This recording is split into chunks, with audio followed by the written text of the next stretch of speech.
The organization are onto us. Enact Operation SFR. The password is El Sai Kanguru. Do, do, do. Doo-doo. I'm a Oh mad my scientist. God. You're a mad scientist. Well, Uh, I'm not sure. welcome, everybody, to another episode. We are talking about this anime called SteinsGate. Um, thanks, Ray. Yeah, that Oh part, my God. I The feel anime, that I owed you, all right? wholeheartedly. this At least there's some anime, science in it. yeah. Oh, yeah, definitely. Way too much. Way too much. It's like it has all the theories on it. Oh my Every God. episode is a different theory. Look, we had to do this anime, right? Because basically season 2 of Science Fiction Remnant has turned into the time travel season. We've had more time travel shows than anything I cannot, else. I cannot discuss that So like why this. not one more? More the Yeah, yeah, merrier. yeah. Well, it makes Science Fiction Remnant Season 2 the time traveler season. Yeah. Mm. So, Unless, of course, we go back and change Worldlines, and then it won't ever happen. yeah, let's go ahead and quantum leap ourselves. Mm.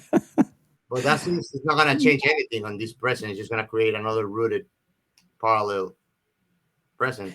This anime actually makes me happy in one way because of the fact that it deals with the what they call it in this anime is world lines and how you can jump from one to the other. Yeah. And I've been talking about this in a way of the way that I look at it is the multiverse, the multiple universes, and how Yeah. you can switch back and forth between them. So yeah, Don't recommend it. It's not good for you. yeah, it's not good. Don't do it. Please don't do it. Take our word for it.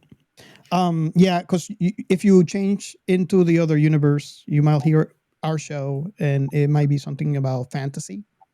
So Well, then, yeah, please go for it. then you'll be sad because then you won't have a science fiction remnant. You No, know.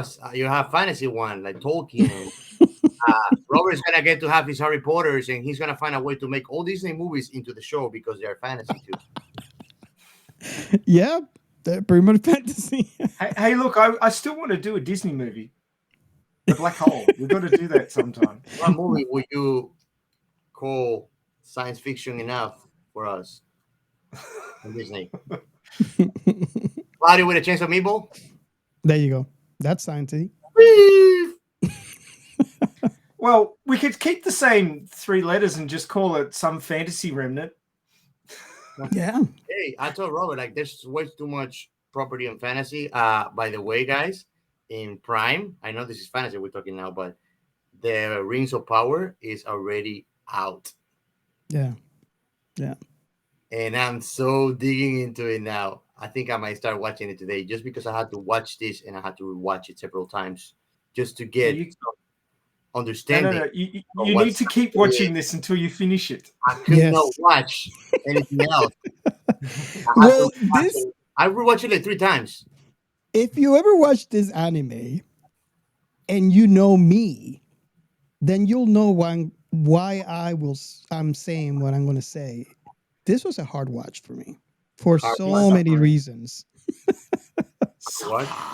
It is good. It is good, but it's still hard. You haven't even got to the hard part yet, dude. Oh God, I'm afraid. I'm afraid. It's kind of why I picked episode 17 because it's a bit hard, but it's nowhere near as hard as it gets Oh in God, I'm gonna have to 18, prepare 19, myself. 20, and 21, and 22. You know, before we continue, you know, because we're gonna get to talk about this, and I have a feeling because there's so much in this show. There's so much. I think we should jump into our first segment. Yeah. Define science fiction remnant. And you know the drill. If you want a shout out on our show, you have 2 options now. You can tweet us at SciFi Remnant and let us know how would you define us to someone that hasn't heard the show and they love sci-fi. And you can also call us. Our hotline number is 1-305 563-6334. And we got one for today. It's coming from Cult Connections, our very good friend Ian. If you have not listened to that show, I recommend you listen to it. It's Yes. really, really good.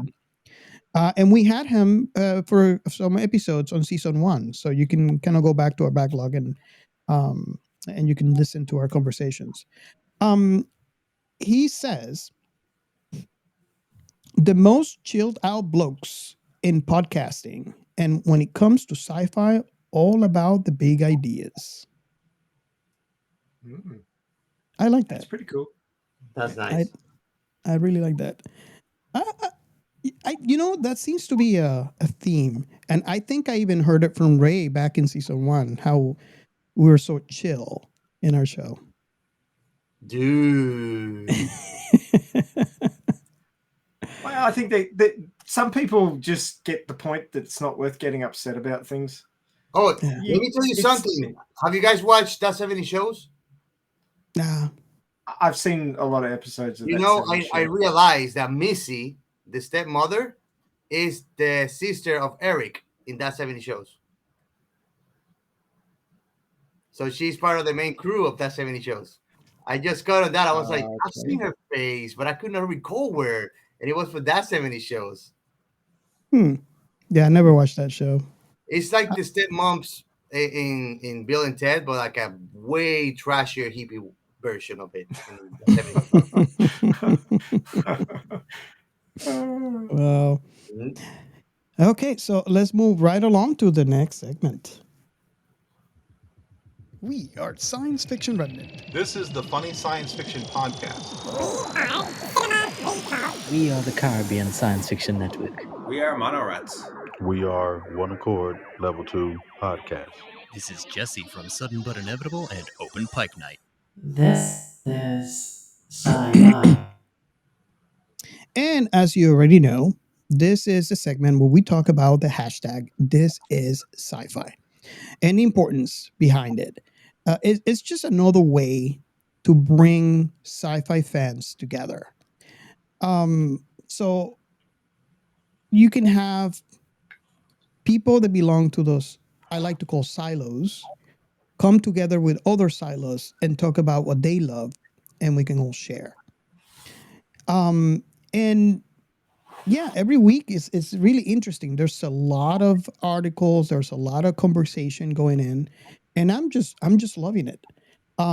So basically, if you are a sci-fi creator or you are a sci-fi fan, I welcome everyone to either post, could be your own work, could be someone else's work, and or join the conversation with all of us. And if you're a sci-fi lover, there's nothing better than just being among sci-fi fans across the internet. So I just want to point out in this particular segment, there's an article that I post that I got some traction. And it was an article that it was let's see, I have it over in here. It's posted by Collider, and it talks about the 10 of the best sci-fi movies based on actual science. And I found that article to be really interesting, and that obviously that's the reason why I posted it under the This Is Sci-Fi hashtag, and mostly because that's kind of like what we try to do and kind of try to bring somewhat bridge the gap.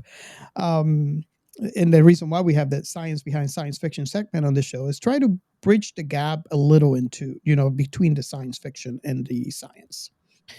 Have you guys had a chance to take a look at the list on this article? I had a quick squeeze through it before we started filming. I suppose you are filming. Filming, hey.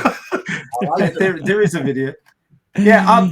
The very last one was interesting. Women on the Moon, 1929. Did not know about that one. Yeah, there's some in here that I have never seen, and it's really interesting. And this is why I like. This is what I like about the most on this hashtag, is even on this article. There's a lot. There's movies here that we have done an episode on. There's movies that we have not done an episode on, and there's movies that have I never knew it existed. And that's the whole point behind the This Is Sci-Fi hashtag, is that discovery factor.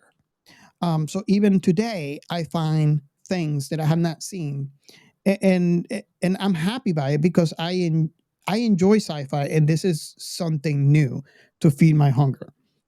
Yeah, the Woman in the Moon. This is something that I'm going to add to my list. It's 1929. It's really cool how it's like, you know, older movies. I don't know. There's something to it when it, to watching an old sci-fi movie. Do you guys agree? Totally. There's obviously things that they get wrong because it just wasn't known at the time, but there's also a lot of things they get right. Like it says here that the biggest moment it gets right is the use of a giant rocket to blast off from the Earth to reach the moon. And we all know that Saturn V is not a small thing. I actually built a Saturn V with my son out of Lego. And it was very interesting that the kit, which has the rocket stands, and like a lander capsule and all this sort of stuff, and orbital return capsule, the one that they splash down in, which is separate from the main model. And all of those pieces added together is 1,969 pieces. Oh, wow. Which should be a number that, has a little bit to do with that, Yeah. Zero is born, obviously. That's what's important. Yeah. Well, let me run through the list real quickly. You guys, if you go to This Is hashtag, This Is Sci-Fi hashtag, you'll find that article posted.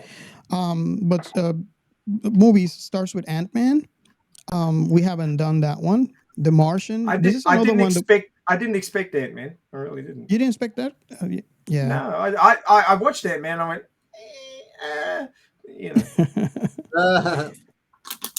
Well, there's a little bit of, there's a little bit there, at least based or loosely based into science. Well, if you look at the fact that atoms are mostly empty space, and therefore, even though you're a solid physical thing, or anything made up of atoms is solid physically, there's a whole lot of space in there, and if you could compress it, you could shrink yourself. And if you can compress it and shrink yourself, obviously you can expand it, move the particles further apart. So, I mean, there's theory in there. There's not actual practice, but there's theory. Yeah. We have another movie that we haven't done in this list. It's The Martian. Me and Gio has been talking about this since season 1?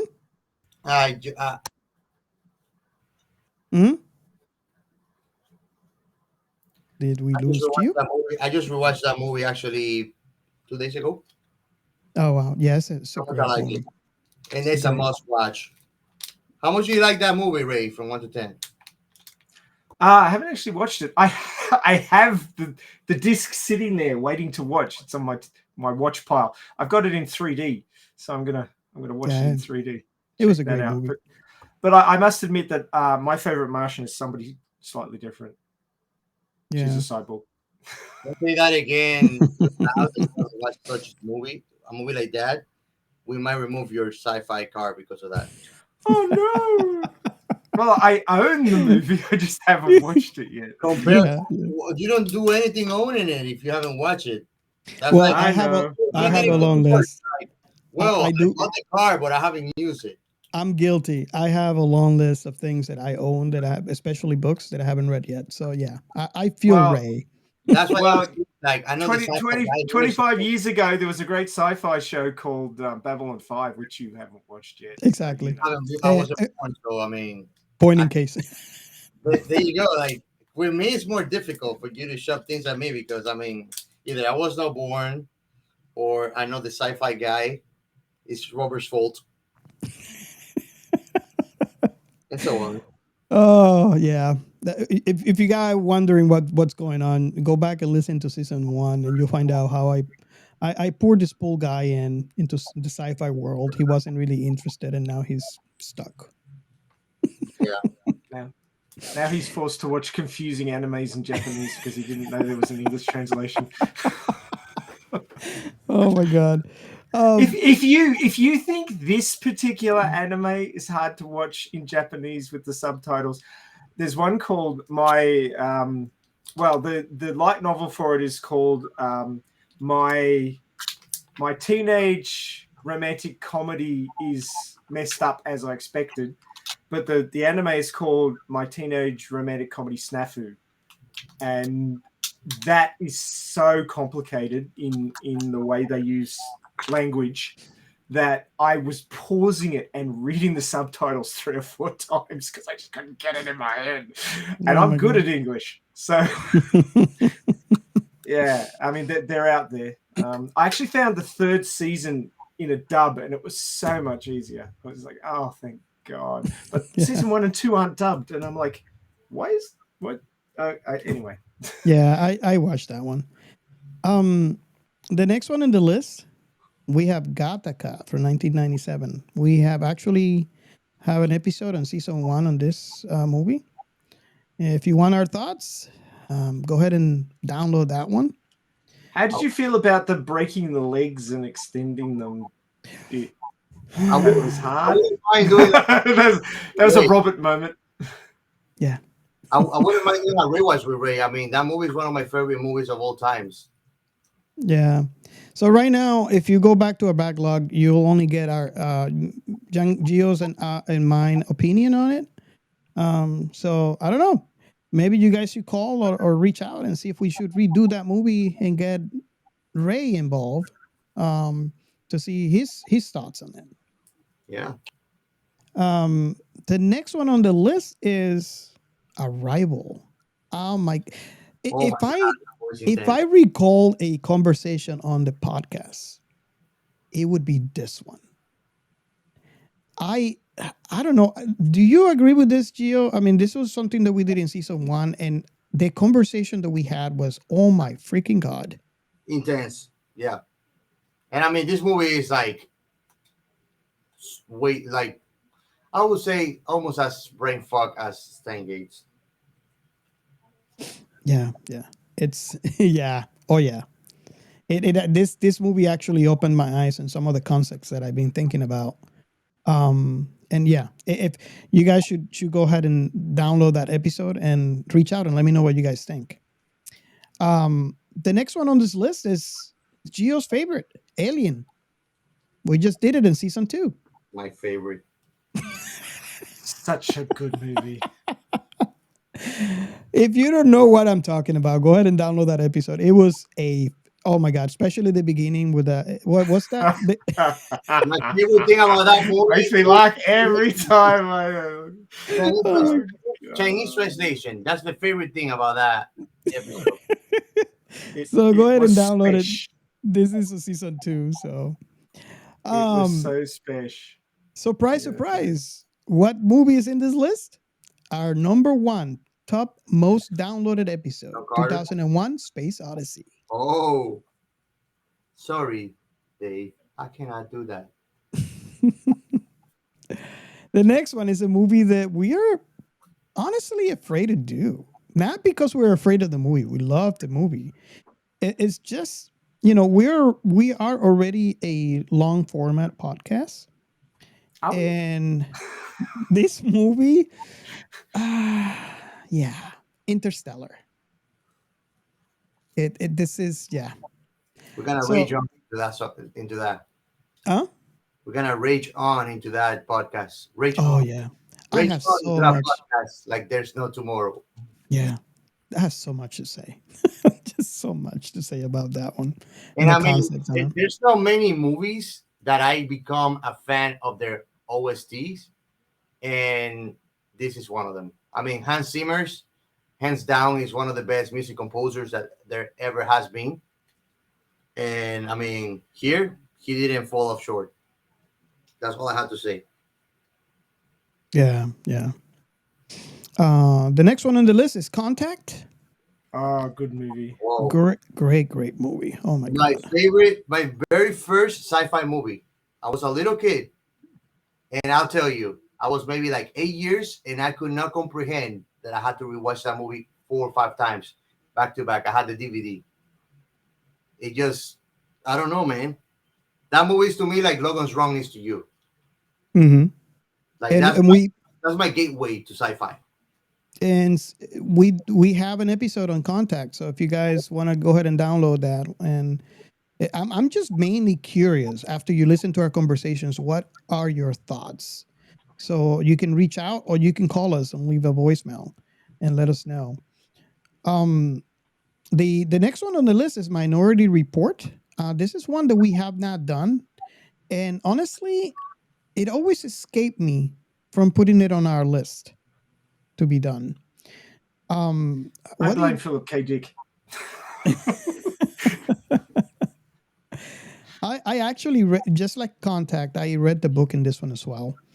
Um, and this is a great movie. Touches a lot of ethical questions when it Yes. comes to this type of technology. And that's pretty much it. We already talked about the last one on the list, which is going to be on our list. Um, so, guys, we have a voicemail. So I'm going to go ahead and play it. Let's hear it. Hey, love the show. When are you guys going to talk about the greatest science fiction movie ever made, The City of Lost Children? Okay, this was an anonymous voicemail. Short and Thank to the you point. so much. Short and to the point. Yes. Thank you so much for leaving the voicemail. We really appreciate it. This movie, it took all of us by surprise. I think I have not seen it. Um, and definitely, just to let you know, is definitely on the list. We actually read the description of the movie, and it sounds very appealing. What do you guys think? I think I might have seen a bit of it on late night TV one time, just sort of like caught maybe 5 minutes of it or something like that, because it seems vaguely familiar. But after reading the synopsis, but no, I've never really delved into it at all. Although it may be in that ilk of movies in the late 90s, like Dark City. I Do you love know Dark that City. one? Yeah, Oh yeah. it could be very dark, have that Dark City vibe. Dark City was actually filmed in Sydney, so I recognise a lot of the shots where they're placed around the city. I think that it's probably going to be quite interesting. So we probably should slot it in and have a look. Well, Ron Perlman. I don't know if you're a fan. I am a Yeah. fan. Oh, So, I am. Ron's great. awesome. He's my favorite Hellboy by far. Oh yes, that's another one we should do. Okay, so moving right along. Shoutouts.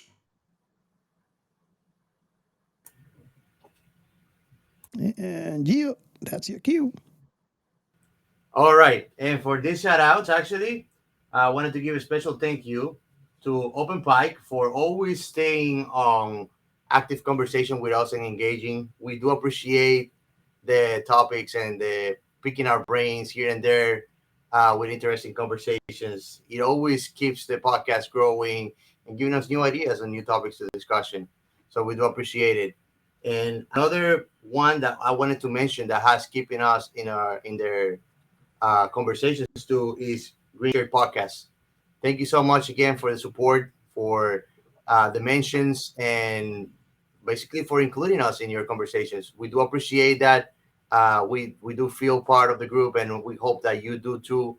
And like we always say at the beginning, at the end, and throughout the whole episode, you're always welcome to actually join us in in our conversations and discussions on Discord. By all means, all of us. Awesome. I also want to point out in the shed with Wes Anderson. Goes on Twitter under the name In the Shed 4. Thank you so much for the being in our conversations as well. We really appreciate it. Um, we feel honored that you like our episode with uh, Rain of Fire which, by the way, I have to say, we had a real good and amazing conversation with the Sci-Fi West guys. Yes. So, yeah, we really appreciate you commenting and engaging with us on Twitter. So, we're really ready for this. No, we never No. are. We never will. No. You can't handle the truth.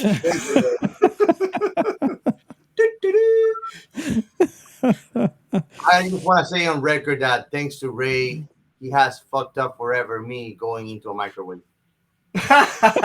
He's afraid of his microwave now.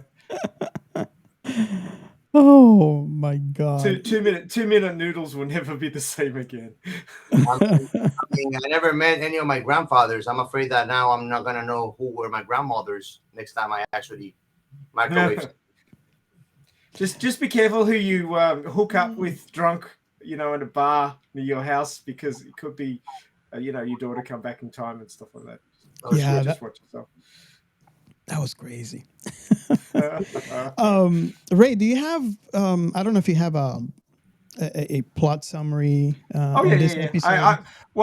I've got to plot some of the episode, but just like I think it was last week's episode. I'm trying to remember now, but it's so short that the overview of the season is probably worth talking about as well, just so people have got an idea of what's going on, because clearly you guys aren't quite sure what's going on. Well, Anyway. Join the club. Yeah. Look, every episode of this show throws another curveball at you. The first half of the season is sort of setting up the characters, and it's quite lighthearted and jokey. And then it turns the corner and gets really serious and really, oh my God, every episode is like a punch to the gut. And I'm sure that getting to episode 17 has been hard for Robert at certain moments, and it doesn't let up to the end. I'm telling you that. So I might start sort of with an overview, which is that this anime is in and of itself quite complex in the way that it's been produced. No shit. You've got a 24 episode first season, which is went back in the I think it was 2014 when this was released in Japan. But well, actually, I should take one further step back. This is actually an anime of a game. So there's a game out there, SteinsGate, which is, I think they consider it a interactive novel. So it's one of those sort of adventure games where you just sort of play through it and try and get to a good ending, in inverted commas. But the game was so popular that then they created an anime for it. And the first season is 24 episodes. Obviously, that's considered a double season these days, because you're lucky to get 12 episodes of a property before they axe it these days. Before you continue, I just want to point out that it is currently SteinsGate is on Steam right now, and it is $29.99 if you're interested. So obviously that would be translated to English. Well, they have apparently they have a lot of versions in here, because I see bundles. Like for example, there's a bundle that has all of them, and there's 112. There's one has 3, is 89, and there's one that has 2 of them that is 58. So in case you're curious, you can search for SteinsGate on Steam and you'll find it. Yeah. So the first season is 24 episodes, as I've said. However, they made a second season called SteinsGate Zero. Now, you would expect of a normal show that the second season would follow on from the first season, but no, it does not. The second season is an alternate world line. So rather than it following on directly from the end of the show, you watch up to episode 22 of the first season. Then you watch episode 23 beta, which moves you over to a new world line. Then you watch another 24 episodes where poor old Rintaru Let me get his name right. This guy's complicated. Okay, so the real guy's name is Rintaro Okabe, or in Japanese Okabe Rintaro. His first name is Rintaro, but he has an alternate personality, which is his mad scientist personality, which is Hoin Kiyoma, pretty much, and Mayuri, which is his close female friend, who, as the Hoin Kiyoma archetype, has actually taken her as a hostage, so she's not allowed to leave him. It's sort of a role-playing thing that they do, and she calls him Okari. So it can get quite confusing who's talking about whom because he has so many names. But in the second season, SteinsGate Zero, basically it's, I wouldn't go so far as to call it torture porn, but it's not far off it, in that he goes through hell in SteinsGate Zero, and it wraps back around, and at the end of SteinsGate Zero, it reappears at episode 23. So he goes onto the Worldline 23 beta, whole bunch of stuff happens. And then he gets back to episode 23 alpha in the first season, and then you watch episode 24. So if you want to watch the whole 48 episodes, that's what you need to do. You need to watch up to 22, then watch 23 beta, then watch 1 to 24 of season 2, and then you go back to 23 alpha, which is the normal 23, and then you watch 24. And that is the correct order. Or you can watch it like us and be confused as hell. Yeah. So if you get around to watching this anime, if you haven't watched it already, go off and watch it, because spoilers, many spoilers. And this is a mystery. This show is got mystery after mystery after mystery. Everybody in this show, I'm not kidding you, everybody in this show has dark secrets. And when they come out, it's like, what? What? You're kidding me. Oh my God. And as I was watching a few reviews, and once it turns the corner at episode 12 or 13, you can't put it down. You can't look away. You just got to keep watching. I'm surprised you guys managed to stop so we could record this, because like you just binge the second half of the first season, then you go, oh crap, no, I got to stop and watch a whole nother season. And but it's well worth it. I mean, if you like science and you like mysteries and you like watching characters go through hell trying to save the people they love, then this is for you, like big time, even though it's a little bit confusing. I don't know. I can't speak for Geo, but I think torture has a big part in it. Yeah, it's torturous. Definitely does. Oh my God. It's torturous. But anyway, so the overview of the season 1, but it does actually mention season 2, I think. But anyway, SteinsGate is an adaptation of the visual novel of the same name. It is set in 2010 in Akihabara, Tokyo, and follows Rintaro Okabe, a self-proclaimed mad scientist who runs the Future Gadget Laboratory, in an apartment together with his friends Mayuri, Shina, and Itaru, or Daru is his nickname, Hashida. While attending a conference about time travel, Okabe finds a dead body of Kirisu Makase, a neuroscience researcher. He sends a text message about it to Daru and later discovers that Kirisu is alive, and the message arrived before he sent it. Dun, dun, dun. That first episode's quite confusing, isn't it? It's like, hang on. What the heck am I watching? What is this? Oh my God. Hang on. She was lying in a puddle of blood in a cupboard, and there she is leaning against it, and he freaks out. He loses his shit. I would too. Oh my God. And it's not until after that he realizes that he sent a message back in time.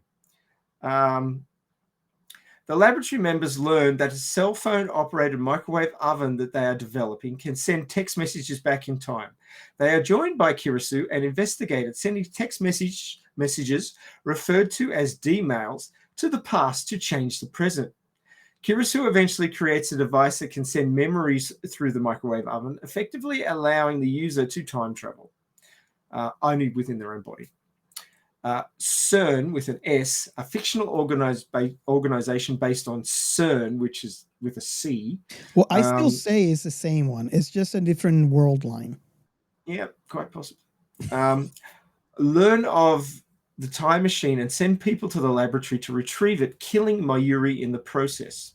Okabe goes back in time multiple times to prevent Mayuri's death, but fails each and every time. He learns that he needs to undo all the changes in their D-mails that their D-mails have caused, and does so until he realizes. What was that? That means that her death is fixed in time. Oh, yeah, it's that Doctor Who thing. Mm. It does feel like in a lot of the world lines, her death is a fixed point in space and time. Yes, it's like an event that can be changed. Yeah, exactly. Let me go back to the start of that sentence because it got interrupted halfway through. He learns that he needs to undo all the changes their D-mails. What was that? We're just giving you a little bit of feedback for the mindfuck. Yeah, that's fine, but do it in between the sentences, not in the middle of them. We're screwing up your synopsis now because you screwed up our using microwave. Now is messed up, or it's not the same using the microwave. Stop microwaving my sentences, dude.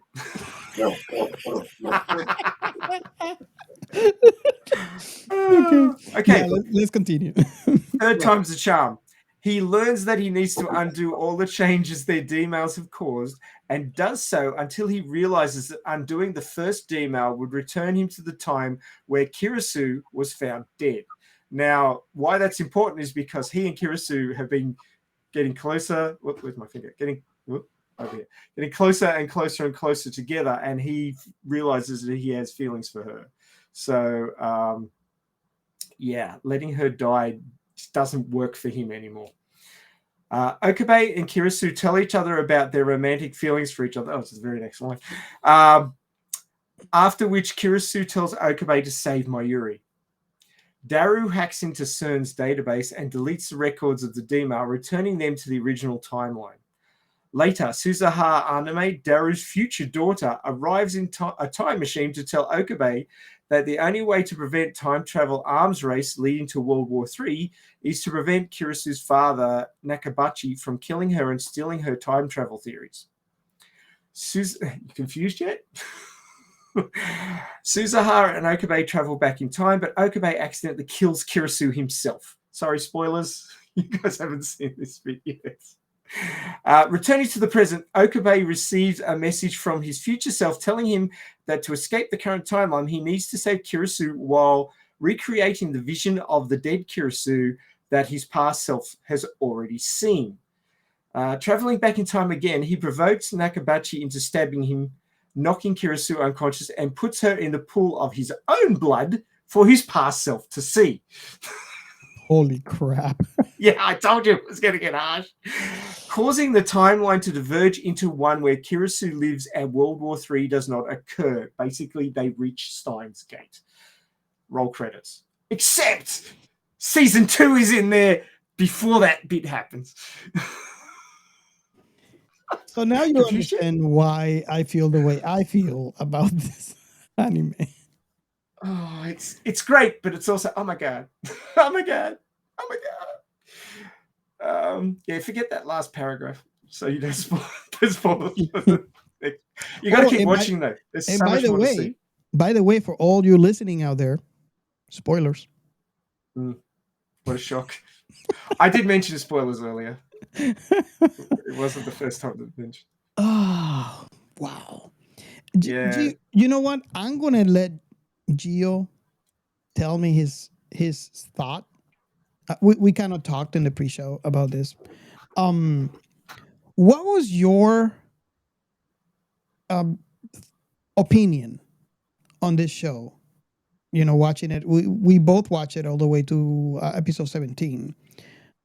What is your thought about this? Is he there? Yeah. Have we lost him? I don't even know if I compose a thought out of it. I'm sorry? I don't even know if I get to compose a thought out of this show. Like, I watched it 3 times. About I sent you a snapshot of a comment in Crunchyroll that literally said what I felt about in a nutshell. I'm confused, but I can't stop watching. Still confused, still watching. And that was on episode 13, that comment.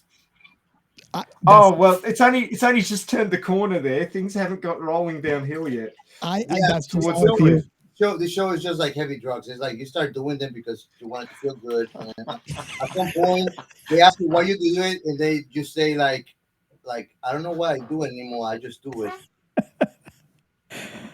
Oh, I can Gotta tell keep you, it going. this show.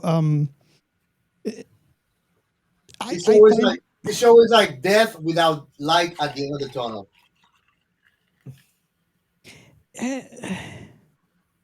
What you say? well, I do like the show. I don't know what that says about me because it is torture. Okay, you're a masochist. It is definitely torture. I mean, the scene. Ray would agree with me. He just says that he's a masochist, right? This show does play to your inner masochist, but you've got to keep watching because you want to see if he Yeah, It's a no, train absolutely. wreck. untangle it. It's a fact. It's a train wreck. You can't look. Okay. You can't look away, but you have to look at it. Yeah, but you got to understand that one of my favorite animes is Domestic Girlfriend, so I'm fine with train Oh my wrecks. God. Yes, I love yes. them. They're great. I still haven't been able to watch the next You- episode. You, I'm trying. I'm sorry. I'm trying. so you watched the first episode and went, nope. Oh my Too God! hard. But Look, like for example, watching train wrecks is great because you realize how good your life actually is. It's all a comparison, right? If you're watching all these things where everybody's life is good, you feel like shit, right? Because your life's down here. But if you watch a show like SteinsGate or Domestic Girlfriend, you go, "Hey, look, my life's way up here. yeah, I It's had it. really good. I'm really happy now." I have it good. Yeah, exactly. Could Like be one much thing worse. that I can point out, right? Since I can't remember what episode it was, but since they introduced Susuha Amane, Yes. right? MVP. I'm wondering who the heck is this person? She seems to know a lot, and there's, in future episodes you get to see how she's technically spying on this team, and listening to the conversations. There was one scene where she made it clear that she's a soldier, but then you look at it, it's like she doesn't look like a soldier. And then there's a scene when he's coming down, and I couldn't tell you what episode is that, where he says something to the matter of like, I'm being controlled, or what was the term? I forgot the term. And she immediately pulls him into the bench, and opens up his eyes. I kind of feel a little bit of He said like orange. he was brainwashed. Yeah, I brainwashed, and I kind of felt like a little bit of Clockwork Orange in there. Opens up the eyes, and she's like, "Oof, you don't have a you don't have a microchip." I'm just like, "What the heck is she talking about?" Future And- knowledge. And towards as I and this, all I'm saying happens between the first episode and episode 17. We learn later that she is looking for her father. Mm-hmm. And I cannot get a before she mentioned that, I got a feeling that she was from the future. So in my head I was thinking, okay, she has to be because it would make sense in my head, the daughter of Okabe, the mad scientist. They came from the future. It was 2036, I believe, the year. Mm-hmm. Yeah. And we discover it's not him. It's actually Itaru Hishida, the hacker, and that was his daughter. So why I'm mentioning this, kind of like context, is there was a scene when they were actually sending her back, apparently she was supposed to go back. There was this particular night, and she was prevented from going back. But because of that, there was a storm and destroyed the time machine. So she got sent back. Oh, well, actually, she went. That's not quite right. She stopped in 2010 because she wanted to look for her father. In that world line, the time machine can only go backwards. Yes. So she wouldn't have been able to come back forwards after she did what she had to do in 75. So she stopped in 2010 because she didn't know her father. Her father left when she was very young, but he built the time machine that she goes back in before he left. Yeah. And then they're very nervous about going back in time, but they realize it's the only way they can stop World War III. So she comes back, but she stops in 2010 to look for her father, not knowing that it's actually Daru, and it takes her ages to work that out. But in some world lines, she doesn't work it out and goes back. In some world lines, she does work it out and still goes back. But she goes back to 75, and then you were going to say? Well, mainly what I'm saying is that scene when she went back. I said it wrong. She wasn't sent back. She went back to 75. That episode broke me. And to give you more context, I have two daughters. Right. And you don't like goodbyes. Well, I have two daughters, and I can only imagine one of them call me back from the future. Say for example, I'm in high school or whatever. I don't know how I would feel, but watching it now, it broke me. And I don't know if you guys have a similar reaction. I know you guys are not going to get the exact same reaction as I do, because apparently I'm weird. But there is no normal. What do you guys? What was your reaction on that particular scene? I mean, I was broken there for a minute. It was sad. I will not. You think that's You think that's going to break you? Wait till episode 20. That's well, all I can say. That is just one thing. I mean, we're talking about, for example, the multiple times within, and I'm sure this is going to happen a lot more. I mean, we just started this season, this anime. The multiple times that Okabe has gone back to try to save Mayuri from death. That is next level torture. It totally is. I mean, the first time she dies, he's like, no, this can't happen. He's so attached to her.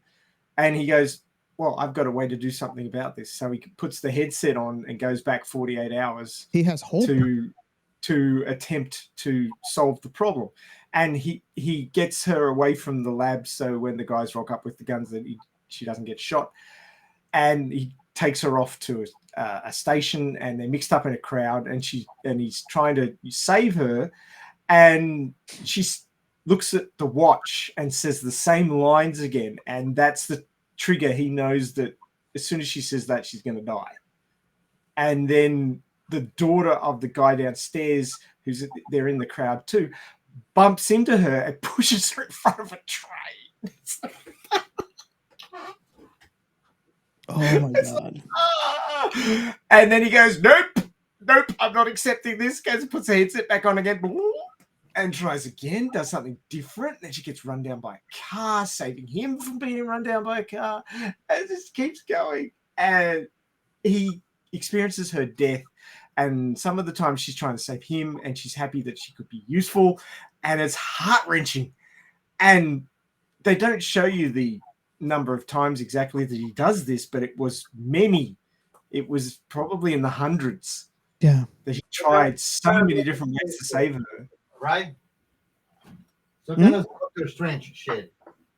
And just imagine that your best friend dies and you've got a way to try and stop it, but every time you try and stop it, it happens again anyway.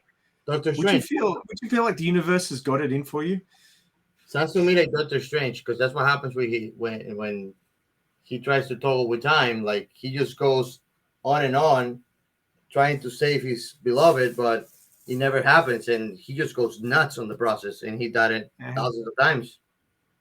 And you could see this I'm- in the show. I mean, he towards the end of him trying, you almost see him drain and just almost giving up. Yeah, And He's broken. oh my god. And and I think they talked. I mean, when he talked to um Kurisu, Yeah. and she mentioned because when you analyze all the times that she died, that um Mayuri died, some of them are related to CERN.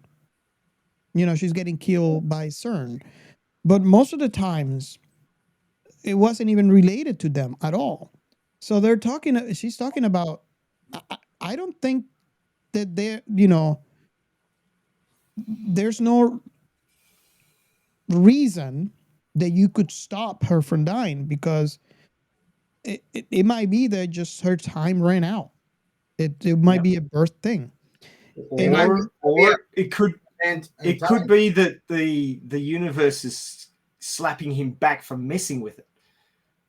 Yeah. Tit for tat. Well, you know, kind of the saying, like God always wins. Hmm. So you know, is this could this be a representation in this IP of that moment in time that cannot be changed? Obviously, I can't speak to that because I only had watched this all up to episode 17, so there's probably a lot more information going forward. But I just wondered because you know, we talked about this in some of the episodes that we talked, and since season 2 is a season of time travel, um, those moments in time that are set in stone. Um, I wonder because you know you have to have some sort of pins to keep the whole fabric of time in check, and Yeah, it could be that this is that one pin it could that be. cannot be undone. Yeah, Well, I'm sort of looking at it that there may be fixed points in time and space within a certain range of world lines. So when Suzuha gives Okabe the divergence meter, Mhm. and he's able to see when he changes world lines how far away from the original world line he is, and Suzuha tells him you've got to get past the 1% barrier to find a world line where either Kirisu or Miyabi die, because he's experienced he's experienced multiple world lines, but he's experienced two rough sets of world lines. In one set, Miyabi dies. In the other set, Kirisu dies. And Miyabi's his best friend, and Kirisu is the woman he's got feelings for. He doesn't want either of them to die, so he's got to find a way out. And it is pretty torturous what he goes through to try and do that. So yeah, that's that. He's basically the subject of the universe's unwanted attentions in that fashion. But he's got to get far enough away from that original world line to stop her from dying. There is enough of a divergence that can get to world lines where that isn't a fixed point in space and time, if you get what I mean.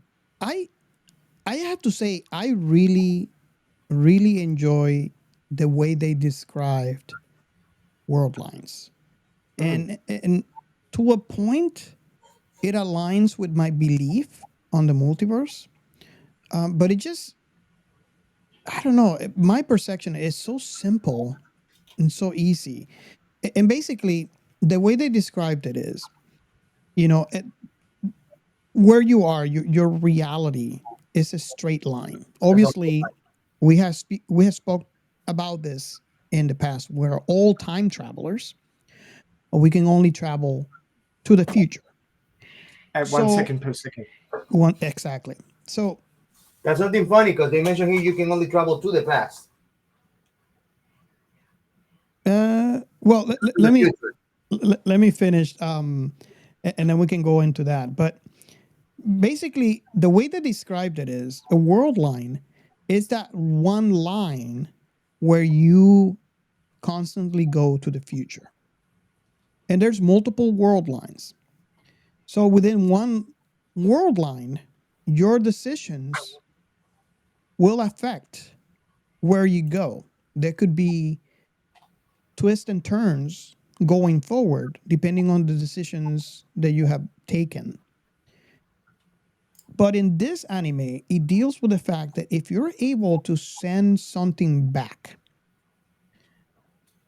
to that will affect enough that world line, which is that line, that your personal reality line where you go just straight to the future, and you go back to the past and you do something that is big enough to change it. For example, one of the first examples they mention is lottery numbers. Yeah. Then you actually jump to another world line.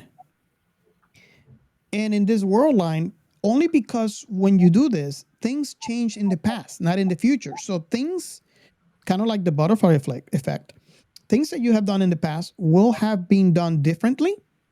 So there is a big possibility that the people that you're around, things that you remember never happened or happened differently.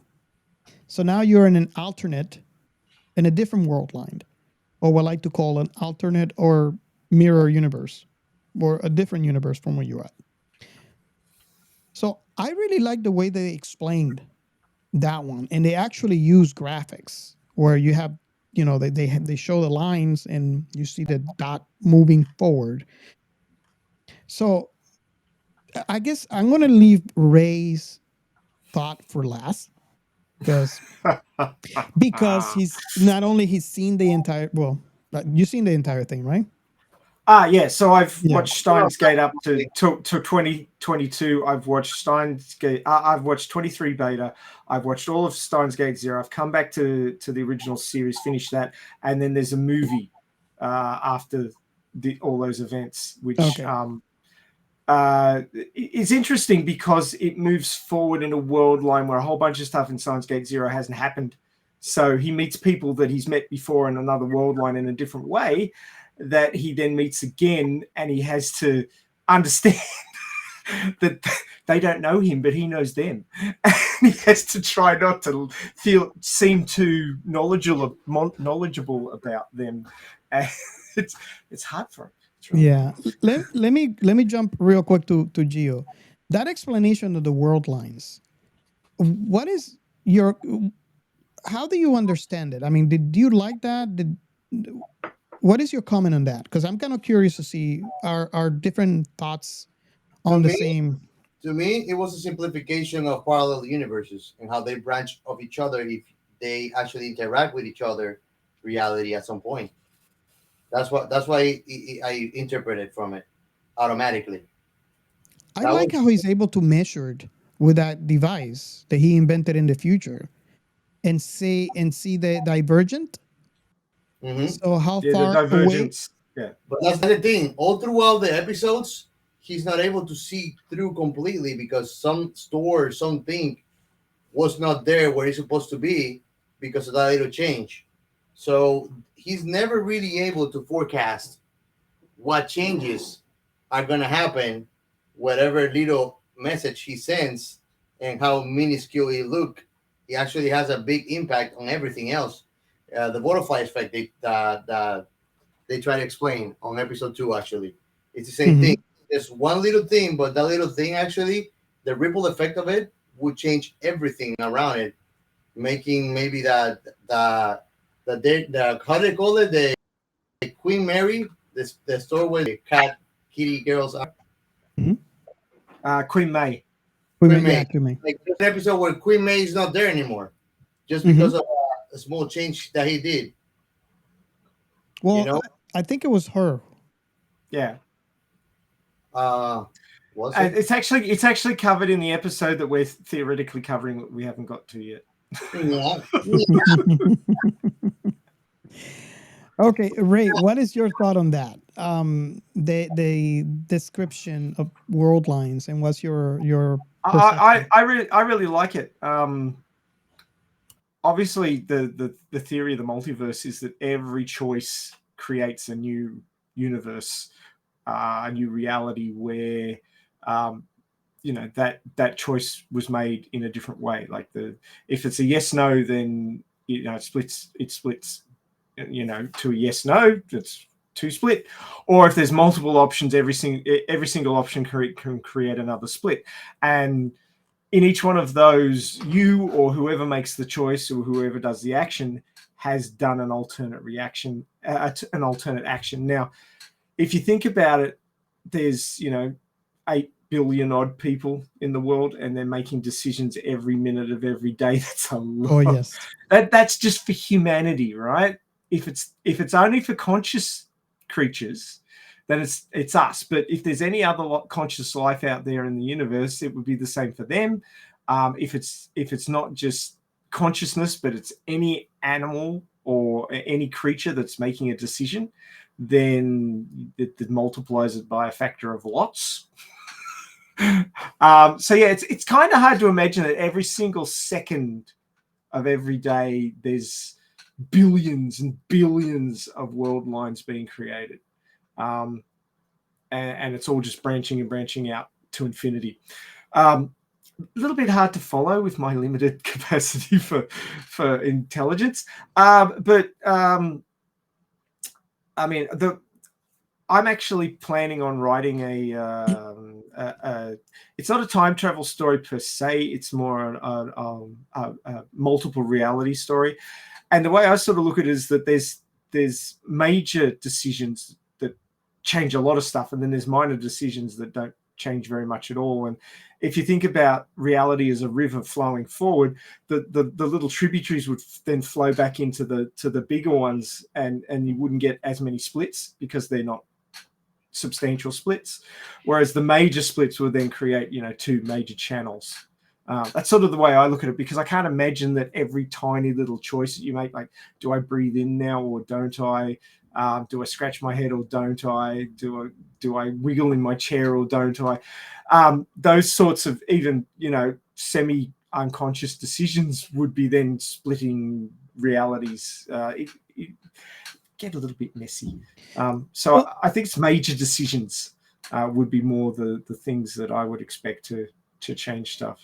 I think is levels, the way that I think of it.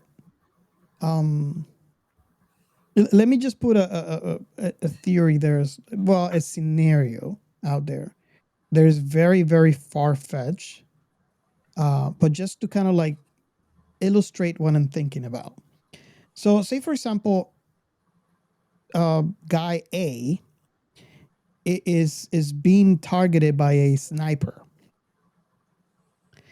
And this is leading to what I was going to say, that it actually goes, in my head, it actually goes outside conscious beings. It includes also inanimate objects or environment, right? So let's say, for example, this guy gets a dust particle in his nose, and he sneezes at the same moment that the sniper triggers. Does that, you see where I'm going with this? Yeah, that ramped up very quickly. It's very, from a guy sneezing to a sniper, right? It's very far-fetched, and I did mention that, but I like to think that there's a universe where the particle wasn't there, the guy didn't sneeze, and he got killed. So I don't know. Maybe I'm overthinking this. It's just in my head.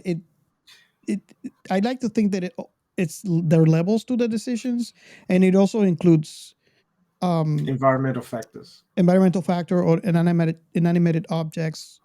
I don't know. I think about that. So what do you guys think? I think you're overthinking it. But that's pretty standard. So Where we'll will just rate there. Huh? I will second rate. Okay. So we file it under that. But I mean, looking at Overthinker too is not a shocker. I'm going to call the organization to say reinforcements. Fair enough. El Psi Congru. I got to actually say before we move on that Hoin Kiyoma really pissed me off. As a trained scientist, he really pissed me off in the first half of SteinsGate, and I nearly stopped watching because he was so annoying. But that was just my personal reaction to that. But as soon as Rintaru stopped being a dick and started, trying to save people, I got really engaged and came to appreciate this story way, way more. So don't give up on it if you find Hoin Kiyoma to be like ridiculously annoying, like I did. There's way more to it than that. I would have to jump in there and say I think Gio and I had the same conversation where we thought he was nuts. And then as we progress through the show and we get into higher, especially when he's trying to save people, like you mentioned, I was like, hold up a second. There's, he might have been at the beginning, but now things, kind of like they say, shit just got real. Yeah. Sure did. Especially after I think it's right after he broke the first time. And let me say the first time because let me just say it. You've got no idea. You've got to finish this show just to see how many times the guy breaks. It's just harsh. It really is harsh realm. So many harsh realms. Let's just let me pose something to you guys. Okay. Put yourself in Okabe's shoes, okay? You have a really close female friend who you're not sure if you have feelings for or not, but you really appreciate her. She's special to you, and you want to protect that smile, etc., etc. You know how these things go in anime. And she gets killed, but you have a way to go back and try to save her. How many times, in how many different ways would you attempt that before you lost hope? Let me go first because I know Gio's might be a different answer. I don't know exactly how I would actually react because, once you're in the moment, things could just go differently.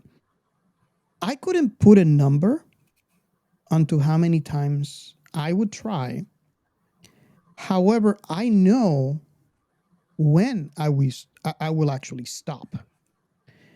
And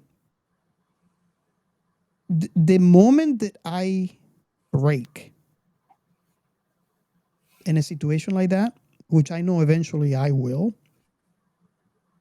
I would lose all hope. I think, and again, I'm saying this multiple times, you don't know how you would react when you're in the moment because that's mystery. There's many things that I would think, oh yeah, I will do this, and then you end up doing something completely different. But I would break eventually and just give all hope and just quit. So I guess, Gio, what is your reaction? I'm the kind of person, I either don't give a shit, or if I would try it, I will try it till I go mad, probably. Yeah, that's what I was going to say, because eventually I will go mad. Like I would just keep on going until I forget it, but I will not stop. If you're the person in my life that I would try it more than once, I am trying it till I do it, till I get it, or till I am flung out of my brain. Like my brain is gone, fried. Well, Okabe was overwriting his memories to move his consciousness back 48 hours. So he was doing that again and again and again and again. And he was keeping the memories of alternate world lines and all the things he tried to do and all the times Mayuri died. Yeah, that would break me fast. Yeah. Now, okay, you've got that level of fuck this shit, I'm out, right? Well, now, Let me build upon that for you. Let me clarify. It's not necessarily fuck I'm out. Is my brain is mush and I don't know what's my name. That's pretty much my. Well, you'd probably have a psychotic break and just go off into your own head and be cuckoo for a while, at least a while, right? Even insanity. Yeah. Now let me now add another slice of cheese to this sandwich. So you work out that all of the messing you did with reality and sending messages back in the past and changing things was the cause of ending up where you are, and you realize that you have to undo all these things that you let people do to fix their lives and get to where they wanted to be. You had to then convince them to go back to where they were originally and reverse what happened to try and save this person. But they all know. Some of them care about her, some of them don't, but they all know her. So you make that effort and you convince them to change all these things. And then you realize just before you're about to make the last change back to the original world line, that if you do this, the girl that you have now fallen in love with is going to die. You're going to save your best friend, but the girl you love is going to die. How are you feeling at that moment? I felt this watching the show, especially seeing, the dilemma that he found himself in. I want to say that being the person who I am, I'm going to attempt to say both. Oh, of course you are. However, you understand that you can bake the cake and eat it too. Exactly. Well, everybody wants the cake and eat it too, but I'll try to flip the whole dynamic probably and says like I am the one that's gonna be gone. They two are gonna be saved. He tries that. Yeah. Unfortunately, and Mayuri pushes him out of the way and dies anyway. Yeah. Unfortunately, the universe has it for him. So he's not gonna let him die. He doesn't get off the hook that easy. I don't know. I mean, this is something that I struggled watching this show. Is what would I do? And honestly, I have no answer. I would try to save them both, but it's almost impossible. What is your thought, Gio? That's what I'm saying. Like he said that he tried to sacrifice himself, but that doesn't mean that he tried more than once to our expectation. The show is short. They cannot really overexpand. So that's when me trying to the point of insanity something will play out. Because, I probably will try dozens of times to sacrifice myself to save them both. And the psychological damage that comes from that is something that I cannot even fathom. Because he keeps the memory of every time she dies and watching her die multiple times. We don't know how many times, but I venture to say it's more, hundreds and hundreds of times. And he keeps the memory of every single one of those. Ray's birthday, say something. I'm adding another slice of cheese to the cheeseburger. There we go. Bring the cheese. Okay, now this is spoiling SteinsGate Zero a little bit. Okay. So in SteinsGate Zero, when he swaps to the Beta World line, in that he decides that he can't save Kirisu Makase and leaves her dead. Mayuri survives, she dies. Kirisu dies. He's very upset about that, but basically her death kills Hoin Kiyoma. That part of him goes away, and he just becomes a serious scientist. And he goes off to America to be part of a lab over there. Who they used to work with Kirisu Makase. That's what the lab that she came from. And when he gets there, he discovers that they've been working on human type AI research, and he's introduced to an AI that has been created from an earlier version of Kirisu's mind. Oh wow. Hmm. And he ends up carrying around in his pocket a link to that AI, and he's talking to the dead girl that he loved. Oh, God. Holy crap. I mean, Just dig the knife a little deeper, why don't you? uh-huh. Holy crap. There you go. There you And got it gets worse. I'm not going to go any further, but it gets worse. Yeah, so fun show. Yeah. Well, you know, I can tell There's you a right movie now, in Phoenix. It's called Hair. You should watch it. me trying to watch this show is basically the same comment that I just made a few minutes earlier. Like, I'm going to keep on trying it until I go mad. Yeah. No, it's the dumpster fire on the roller coaster. You can't look away. You've got to keep watching. Oh my God. But yeah, and there's another thing that happens to him, just like how the hell didn't you go mad, dude? I won't spoil it for you because it's my jaw hit the floor. Well, when I found out about this other thing, I'm not going to spoil. But yeah. he's stronger than I give him credit for, because I think he should be broken from like within this 17 episodes when he tried to save multiple times. Mm. Mayuri, and Mayuri, yes. he should have been broken then. That's it. Show over.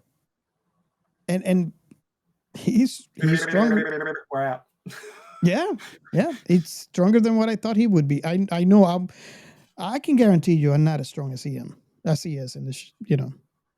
I would have broke right there. I think most people would have. Yeah. Oh my God. Which is why I use the term torture porn. It's very riding the line. Seriously, riding the line. How, there's one mystery though. How am I watching this and liking it? Because you want to see him succeed. When somebody works so bloody hard and goes through so much to try and save someone else that they care about, it's something that everybody can understand, that feeling. Knowing Robert, oh my God, I've got to save them. Knowing Robert, the answer. It's because you have that hope that the factor of time traveling can change things, could change that misfortune too. So you are not robbed of the hope. Yeah, I cannot think. I think deep down, I think that there's that one divergent world line where everything worked out perfectly.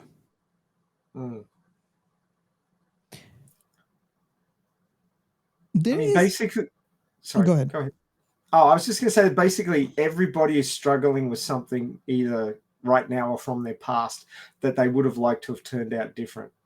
All of the people who sent D-mails, either knowingly or unknowingly, something happened to them that they really didn't like and wanted it to be different. And in changing it, the universe said, well, you don't get anything for free. What's going to happen for getting these things improved in your life is that Mayuri will die. And Okabe couldn't handle the cost, and he convinced everybody to go back to the way it was, give up on those changes that they believed improved their lives, but there was a cost in all of them as well, that like a hidden cost. So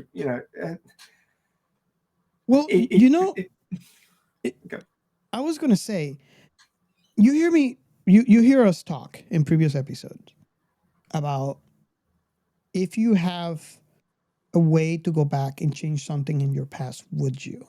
And you probably heard me say I probably would not change anything, because the good and the bad just like Makise said in this show, you are the product of the good and the bad that happens to you in the past. So changing anything in your past would change who you are now. I mentioned the same thing. So this show really brings that question in perspective because, and I don't know, maybe to me it brings it to perspective. Because I'm sure there's a lot of people out there that have had gone through tragedy. And what would be the answer to those people? And that's what this show brings into question. Yeah, me personally, I will not change anything. I mean, granted, there's a lot of bad things that had happened in the past that I would rather not have to go through, but I acknowledge that I am the person who I am today because of those bad things that happened to me. And I And the good like things. it, the good and the bad things. And I like the person who I am. But what I'm trying to say is this show brings that question into light to where, okay, you have someone that has like horrible tragedy has happened. Would they answer the question differently? Will they go in the past and try to change it? And what would that do to that person as a result? And I think this show talks about this because this is what we see. What is you guys' thought on that? This is something that I was when I was watching. I literally was remembering, like, crap. I would not change, but if I was in his shoe, would I try? What do you guys think?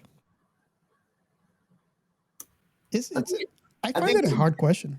it's easier for us to say that now because we don't have the possibility of that time traveling gadget. Speak for yourself. I'm working on it right now. I am sure that may that be a reality, we probably will try. It's just our nature to not be swayed or be determined by destiny. It's our nature to forge that which we call destiny to our will. So it doesn't matter what we think. If you could save somebody, you will try if you have the possibility to, even if that means changing who you are. We are when we are willing to jump into the void for somebody. Trust me, the last person we care for is ourselves. So you're saying that we would act differently in that under that situation. So you're proving. Okay, I see your point. You're saying now that no, I wouldn't try because I mean you cannot change things. You might say that now because our reality now is there's no time travel the machine. There's no way I can really travel and do it. So you're basing your general opinion on something that is hypothetical. But if you would jump into your hypothetical self on that reality, my bet is you will try to save a person if they meant that much to you. No matter if that will cause you to change who you are. And And that was a question that I was trying to answer because usually when we are going to save somebody, we're selfless. So we don't care much what happens to ourselves. yeah. So yeah, I see your point. When I was saying, would I change? I don't have a reason now, but you're saying that if I had a reason, I would definitely do it. Yeah. Okay. I bet my money on that. Even Ray. Even if What do you think, Ray? Well, there's been times in my life where I've been trying to logically make a decision about whether to do something or not to do something. It's taken me days because the emotions get involved and you're trying to untangle it all and you're sitting there just locked up, not knowing what to choose because there's advantages and disadvantages to both sides. Oftentimes somebody's going to get hurt and you don't want to hurt them, but then you've got to make a decision, and it's really, really hard to make those decisions. But when you're going to lose somebody that you care about, it's not very hard to make that decision. You immediately go, no, I've got to save them. It's the hero complex, the hero factor, where you've got to I care about that person. I can't let them go. And oftentimes it's selfish. You don't want to let them go because you care about them and you want them in your life.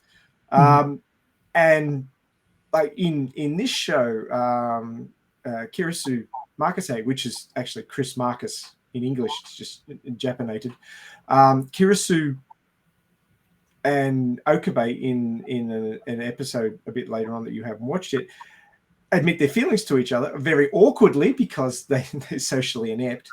And then Kirisu tells him to go and rescue Mayuri, basically then accepting that she's going to get murdered by her father and die.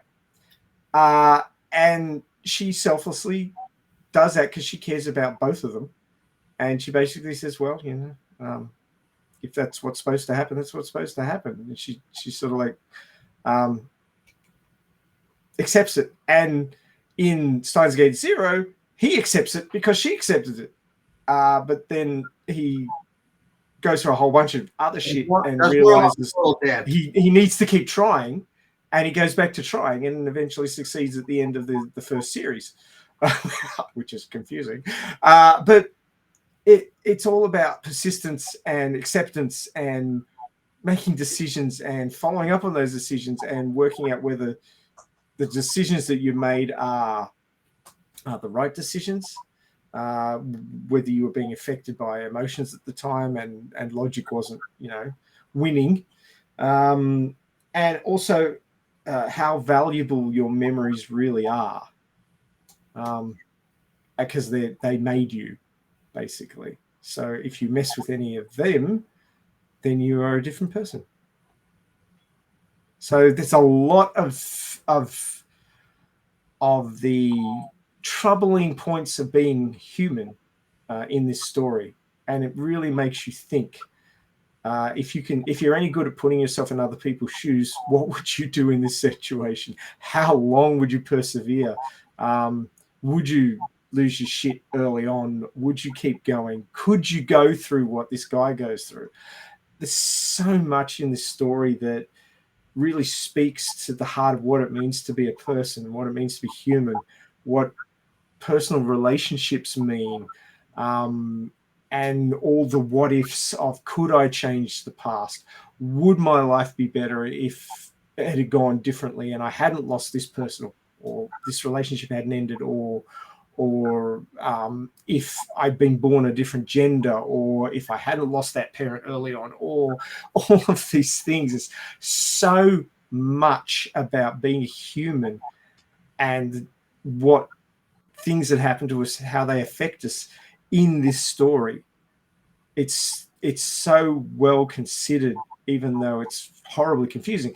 And a lot of life is horribly confusing. So it's not surprising that when they pack so much about being a person and what you go through in life into a show like this, that it can be quite confusing. And just like in real life, that you've got to untangle everything and sort it all out, in watching this, you have to untangle the narrative and sort it all out, because it is quite confusing. And I think it's a really good vehicle for making us think about our lives and what our memories mean and what people mean to us and what we want to do and where we want to go. And really just watch the damn thing all the way through, and you'll see what I mean, I feel. Yeah, watch the damn thing all the way through. So simple. Easier said than done. Don't give up on it. And if you're Gian, watch it through 3 times. We'll have to. But now Gio is going to watch it in English, so Yeah, it's going to be better. Hopefully. It's very the English translation is very snappy. Don't ruin it. Don't ruin it. The jokes and stuff are really good. That's okay. I understood the show, not the jokes. I want to ask this question, and I don't know if we should leave this for the last segment or not, but I just want to make sure and at least put it in the forefront, because it's something that I'm very, very curious. As you all know, I'm not a scientist. I just, but I wonder, because in this show, we're looking at a lab and apparently there's scientists doing research on time travel. And in the scientific process, it's very important to be able to record your experiments. Because we all know our senses are not accurate enough, Trustworthy. because our reactions, everything could be influenced. So you need to record everything. I wonder.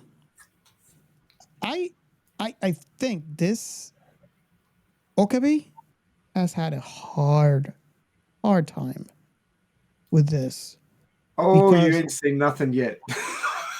because as a scientist, he can't prove anything. He can write everything is in his head. There's no concrete proof anywhere that, because every time he changes world lines, what he did in the past no longer has happened. So this must be a nightmarish scenario for a scientist, Yeah. where you can't put anything into writing and eventually write a journal on it. The other part about this is when you're past the cutting edge and you're off into what a lot of people would be considering science fantasy, presuming that if you take that what they're doing is real, Mm-hmm. then it's sort of like when they first said the Earth was round and everybody believed it was flat, and you're going against common understanding, and everybody just shouts you down and says you're full of shit, go away, throw rocks, imprison the person. Was it Copernicus? Yeah, I think He was imprisoned because of his theory, and it took a couple of decades before it was accepted, and then they let him out. But you're quite right. If you can't peer review it, if you can't get other people to repeat it, then you've got no way of being having that information and that theory accepted. There's just nothing you can do. You're screwed scientifically, which kind of we are touching on what I was going to use in the science behind science fiction. But I just mentioned it because we could table it and go back to it. I just want to make sure that it's in the forefront so we can discuss. Yeah. You were saying something, Gio? No, I was making fun about he saying other scientists having a reference, and I mentioned John Titor. Oh, yes. Which actually they kind of played that hypothesis also in the show. That's why it's so fucked up. Nothing escapes the show, because they also use how eliminating previous references of, like, John Titor disappeared, and then another guy disappeared. So time traveling became just a fable, because now he didn't even have previous works of real scientists that had tried before. So he looked more ridiculous in the present, talking about time traveling, now that John Titor was like a non-existent person. And this proves to the fact that this is really torture. Yeah. Because it's not only torture personally with everything is going on in his personal life, but in his work life also. So he's been getting the raw end of the stick from both In ends. his personal life, he has a harem that is chasing after him, but he's just too crazy to realize it. He even has a female boy that becomes a girl, and he was cute as fuck being a boy. I mean, he has a whole harem of girls behind him, but he's too crazy on traveling time to realize this. Well, I was originally going to go with episode 18, which basically covers him convincing Luca to go back to being a boy. And that, if you think episode 17 was harsh, I'm telling you that it's getting rougher. Because, I mean, I have a lot of friends that have gone through this, through gender identity issues. So it hits home for me when Ruka wants to be a girl, because it's it's kind of wrong for me. It's like you just have to be you're perfect how you are, you know.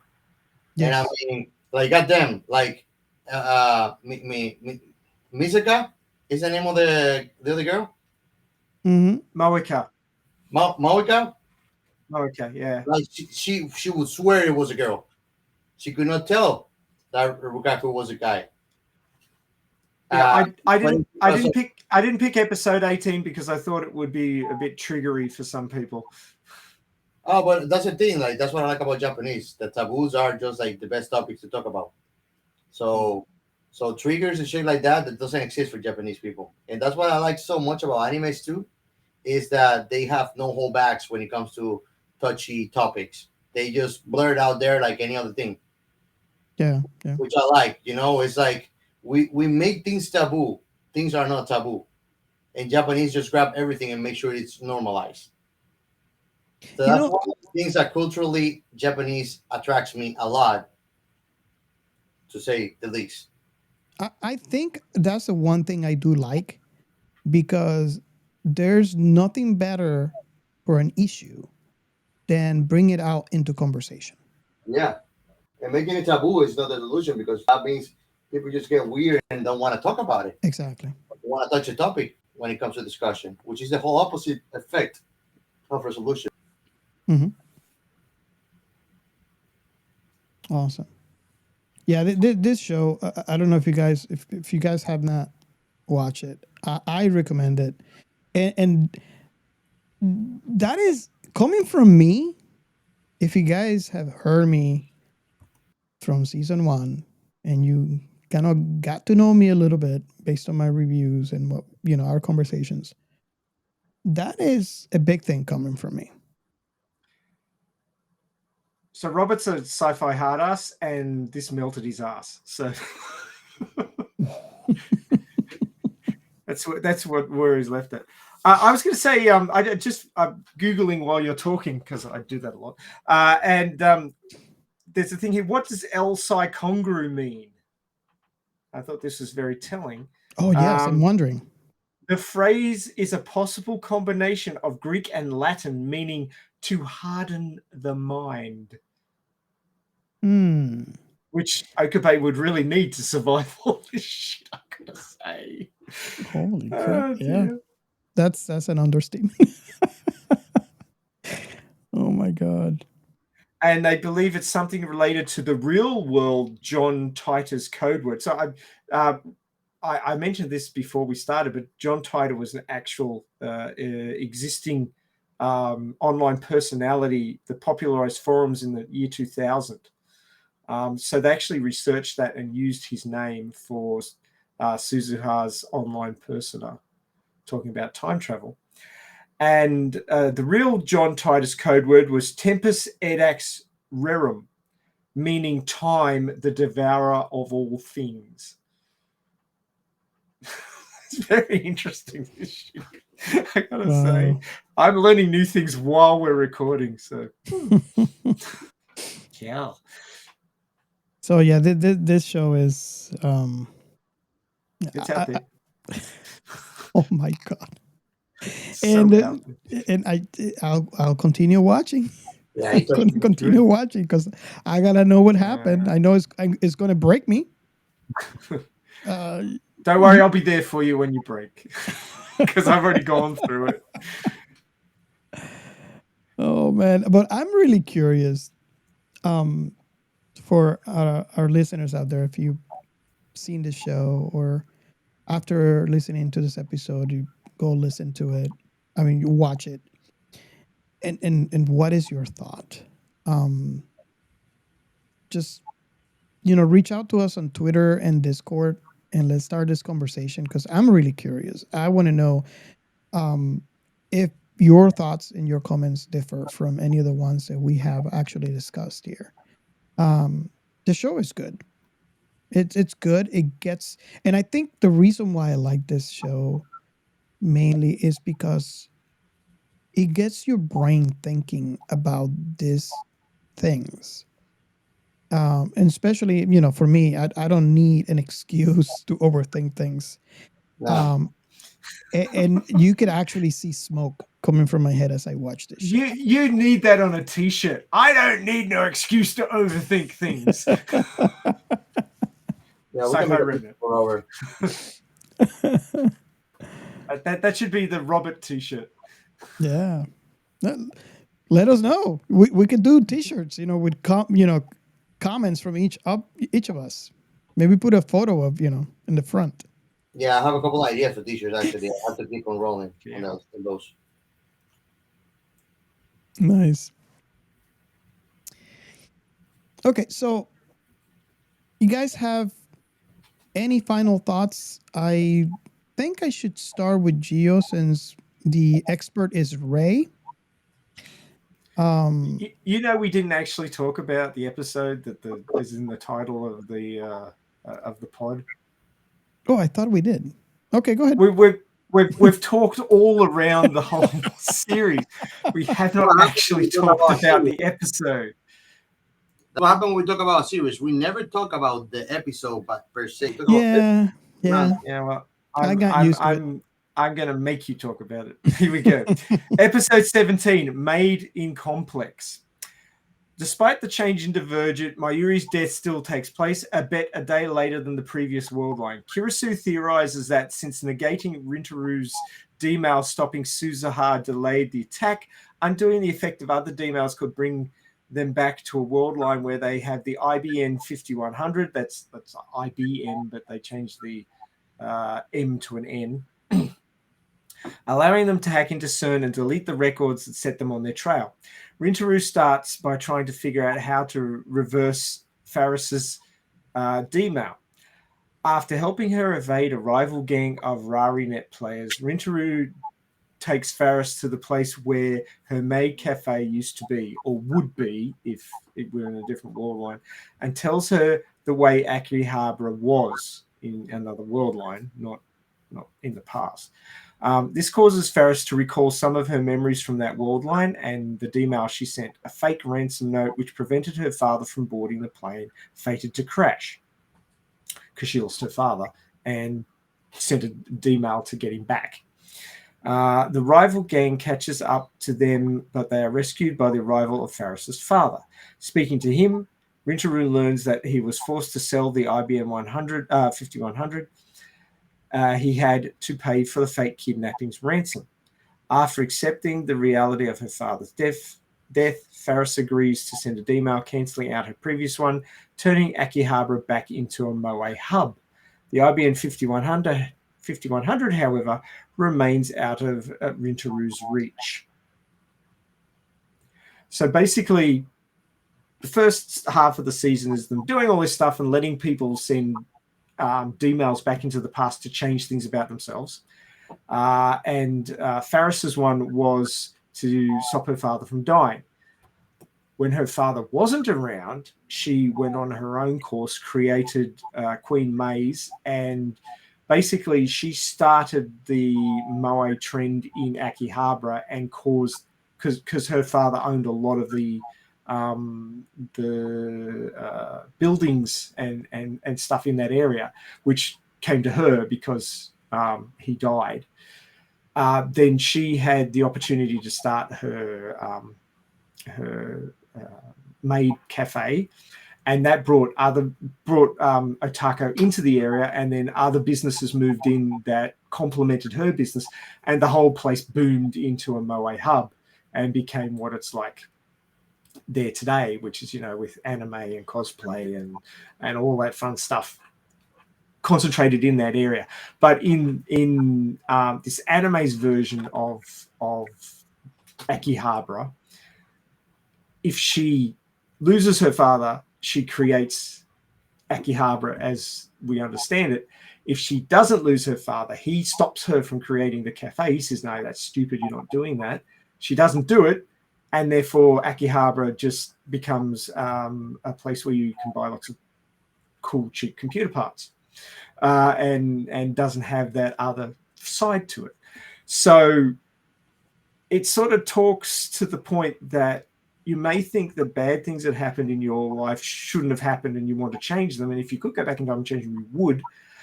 But what are you going to lose that you've created after the fact because of that loss. Every loss in your life opens a door or a window or whatever, opportunity to go in a different direction and do other things. And they may have been wonderful things. So you sort of got to look at it that you've got if you had the choice, you've got to choose between your future where you do all these fantastic things or a future where you get to keep a person in your life that otherwise isn't in your life and you don't do all this other stuff because you're concentrated on spending time with them. So, Yeah. and it's an impossible choice. I was really surprised that she reached a decision to undo what she did. I mean, granted, she kind of said she was thankful to him because she got those 10 years with him with good memories. And she also said she remembers when she didn't have him. And it's all coming like it's all together, and she's losing the concept of what is real and what is not. But I was surprised. I don't know if you guys agree with me, but I was surprised that she decided, okay, I don't want all these other bad things to happen. It's in essence, it's kind of my fault. So I'm going to lose my father to get everything back. In one way, she didn't lose her father. She just made things as they were originally. And since nothing has changed inside of her, she knows what it is to be like without her father. So it's not like she's losing it all over again. She knows that she had him when she should not. You know? Mm-hmm. Well, she says something very specific to Rintaru. She says, will I remember this time that I got to spend with my father when we revert back to him dying in the plane crash? And he said, I'm not sure, but it's quite possible. And she's like, well, I can live with that. I can remember spending more time with him, even if he wasn't there in the other world. So she's sort of getting the best of both worlds in a way. Yeah. She still got more out of it, even if she gave him back. But I mean, she probably looks at once she can remember the other world line where she's a successful entrepreneur and does all these fun things and creates this culture within Akihabara, which so many people love. That's a lot to lose as well. Yeah, that's like losing. She put a mark on the world, and her father's there. She doesn't get to do that. He basically says, "No, you don't get to do that." Mm-hmm. And it's sort of like, do you stay in the nest and be under the wing of the parents and not get to spread your wings and do what you want, or do you accept losing them to then gain yourself and be who you want to be? So it's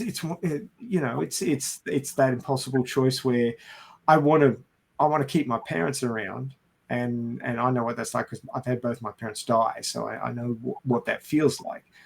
But also, she wants to be herself and she wants to create all those fantastic things and leave her mark on the world. So it's hard choices. Yeah.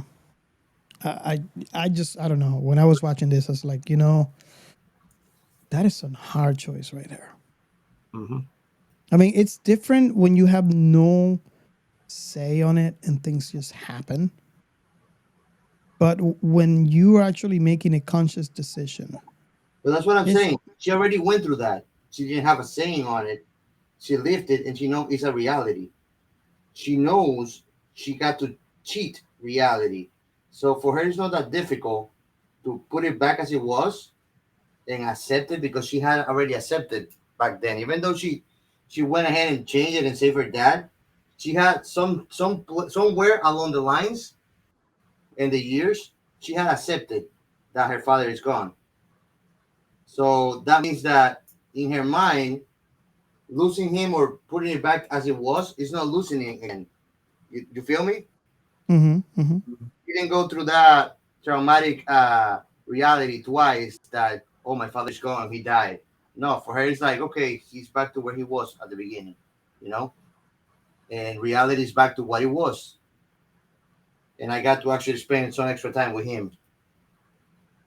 So she actually is the only one that won out of anybody there. And she just gave him back. Because, Compared to the previous episode, I agree. She won. yeah, Suzuha did not. it's cool because, I mean, it's what I'm saying. She doesn't get to lose her father all over again. She just put it back to what the reality was, in which she already accepted a long time ago, probably, that he was gone. You know? Yeah. So it's not as heartbreaking as she losing him again.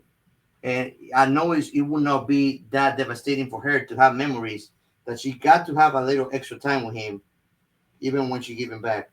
It's still, these are gonna be cherished memories that I actually got to cheat death and have some more time with my dad. You know? Yep.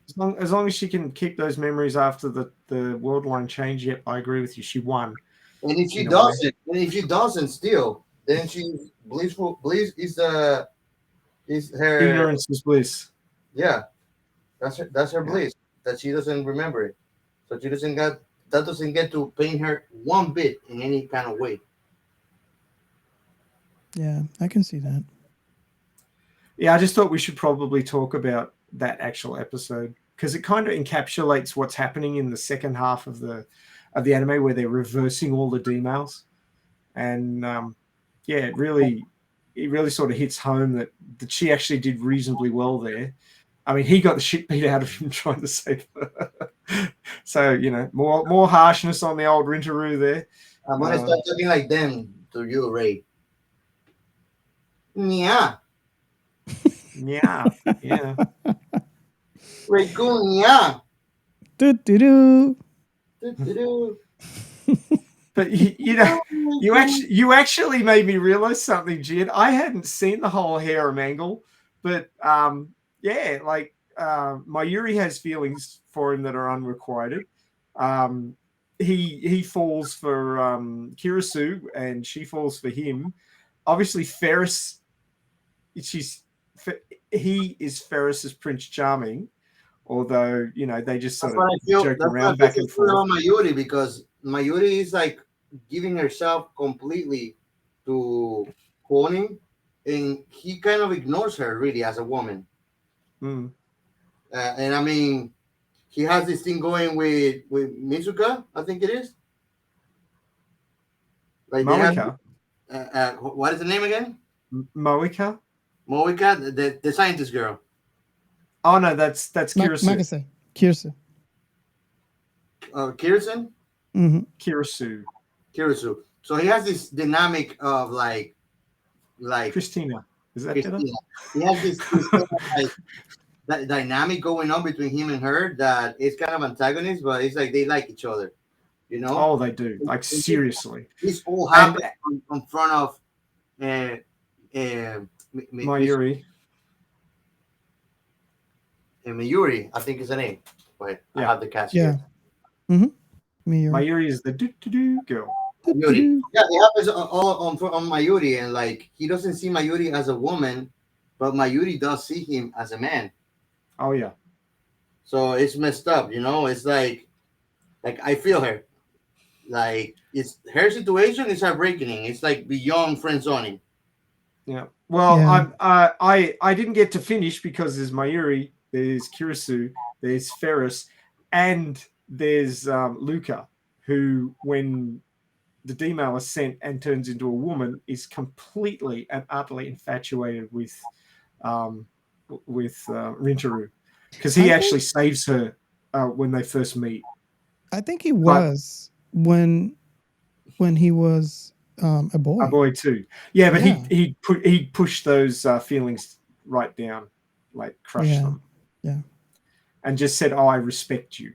That was as far as it went when she was a he. But when he was a she.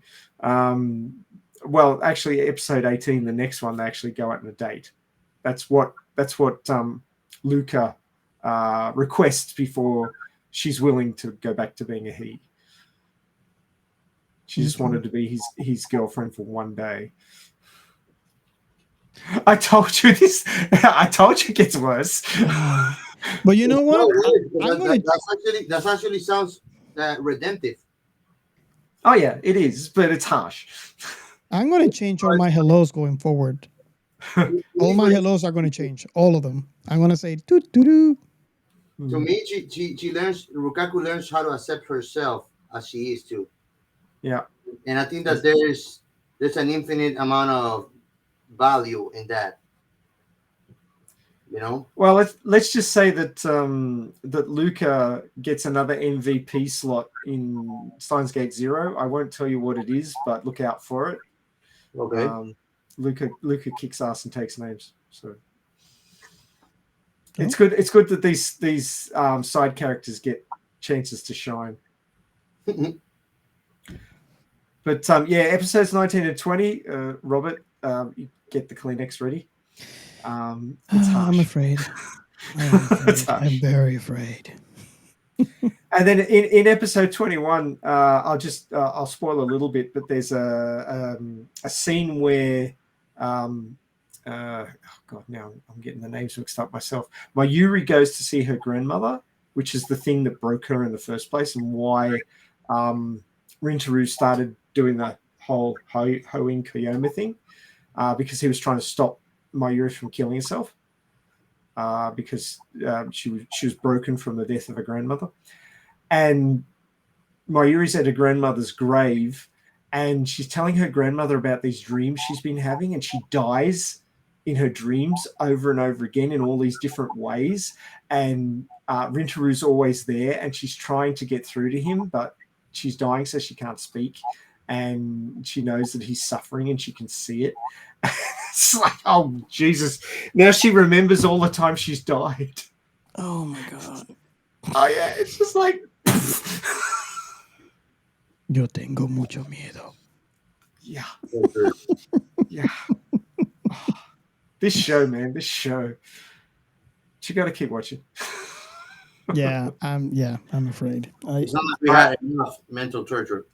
Yes. I think we need to do another special short episode as a follow-up to this when you guys have finally finished the whole thing. Oh, we will need to. I'd probably be twitching. There's more. Yeah, you will. You will. You'll have the sty patch on over one eye, and you'll have the bandages on one arm. You'll be wearing a cape. You'll be full on Chinibiu at that stage. With delusions. Oh my God, I'll be twitching. Yeah. Oh wow. So, what? I guess let me ask the question again because I asked it too soon. What are our final thoughts on this episode? I want to ask Gio first because we know Ray has seen the entire thing. What is your final thoughts on this episode, Gio? My final thoughts. I mean, I'll tell everybody to watch it if they like something that is going to keep you mentally hooked and lost. Yeah, because I mean, I'll pay that. And it's not lost because it's nonsense. It's lost because it's so complex. Yeah, that's the problem. It's the level of complexity. Like this show, like I like brainy things. This took it to another level of brainy I have not experienced before. Like if you think that Interstellar and Inception and Tenet are brainy, those are for toddlers. And I'm not exaggerating or glorifying the show. It's just how complex the show can be. But at the same time, it's just that interesting, really.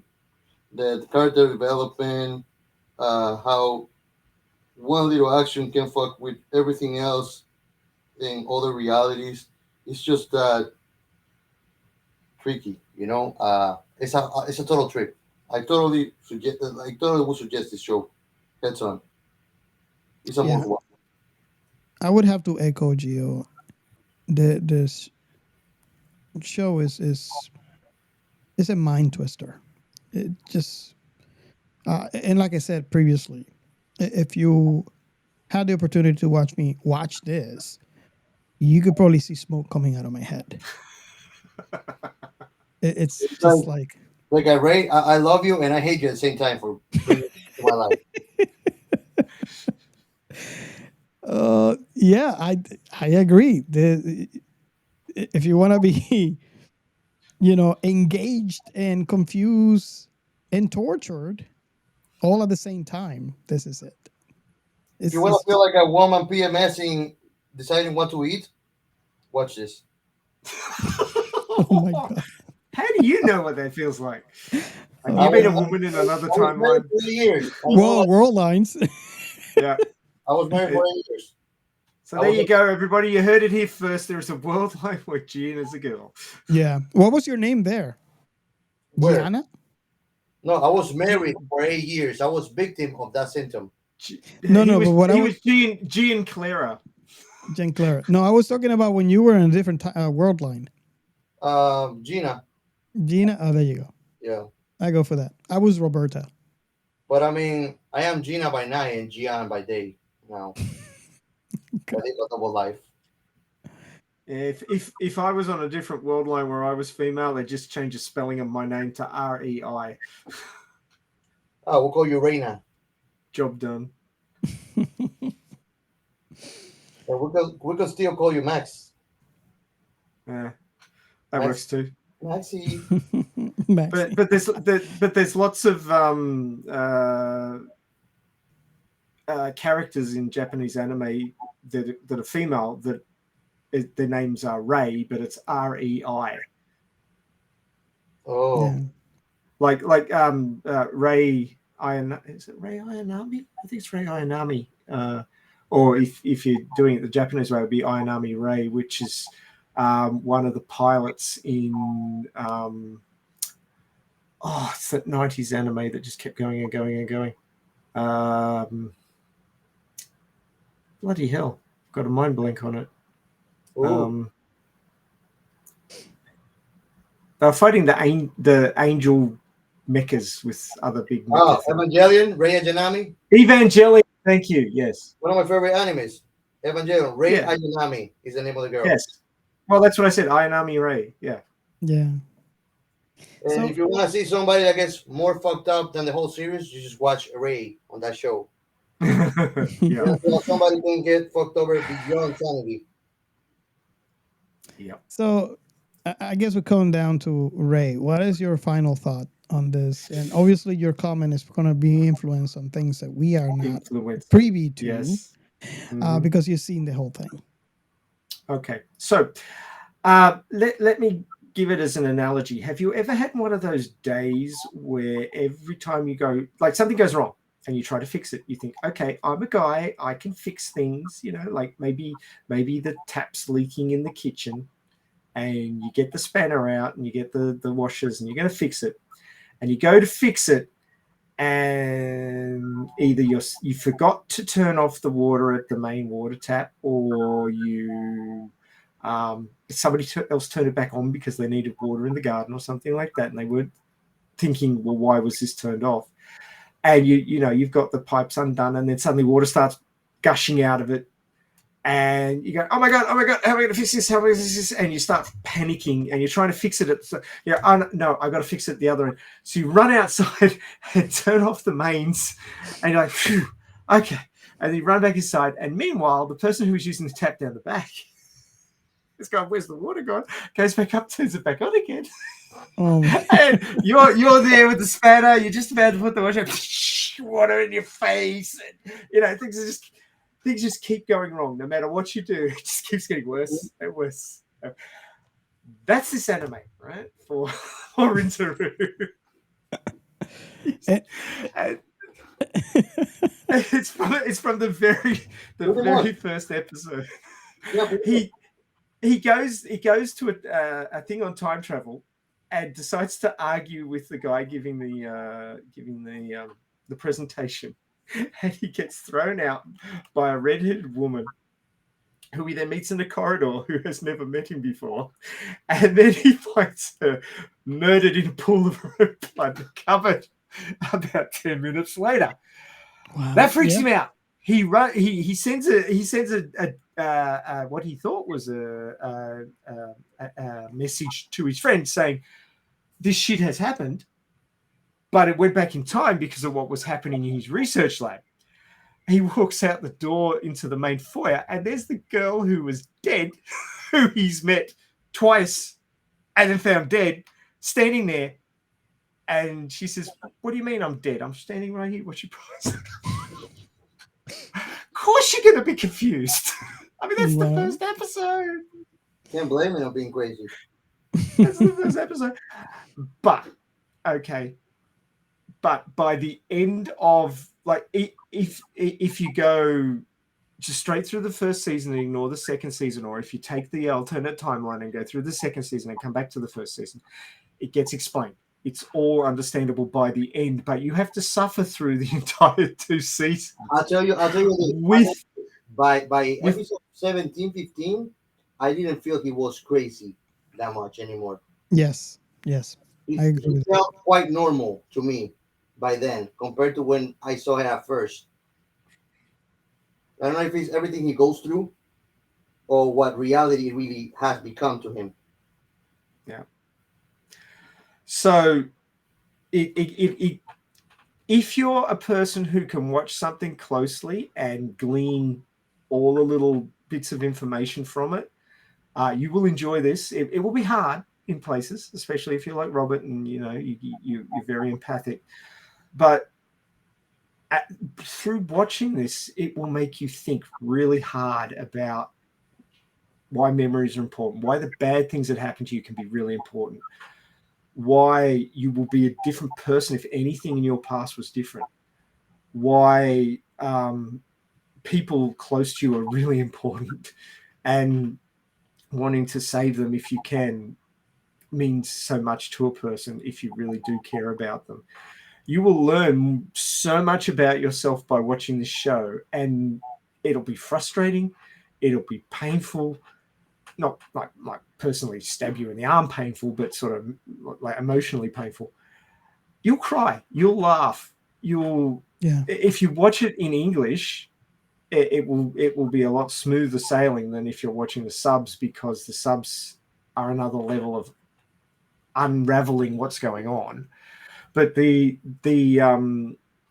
English dub of the first season is on Funimation still. They haven't got that over onto Crunchyroll yet. The English dub of SteinsGate Zero and the movie is on Crunchyroll, I believe. I think. Okay. The movie isn't particularly important for unraveling everything that happens, because that's pretty much wrapped up by the end of the second. I say the end of the second season, but it's actually the end of the first season after you've watched the Divergence, which is the second season. But the movie actually moves the subplot of the feelings that Kirisu Makase and Rintaro have for each other forward a bit further. But yeah, basically, it's a fantastic show. If you can nut out what's going on, because people who don't have a scientific background or understand logically how scientists work and how science works would probably struggle with bits of this. But there's lots of explanations and stuff on the web. If you get confused, you can go and Google it. Thank you, Professor Google. You're fantastic. But if you stick with this show and work your way all the way through to the end, it will make you think a lot about yourself, about entertainment, about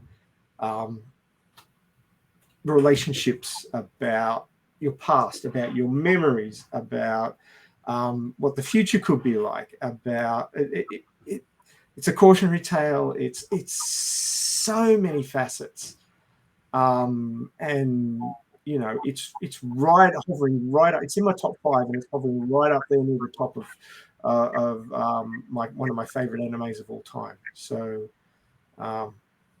it's probably pipped by a certain Scientific Railgun, which isn't as complicated as this, but I love it to bits. But yeah, my top 5 animes, there's this one, Certain Scientific Railgun, another one with the word gate in the title because it's just called Gate, and so the JSDF fought there. And another one that's creeped up in my top 5 recently was Another World with My Smartphone, which for different reasons than this one, but I'm getting into the light novels of a lot of these things to get more information and more stuff that goes on behind the scenes. But these stories that come out of Japan, as Giancarlo was saying, the whole woke culture and being PC and not talking about things because they're a bit uncomfortable.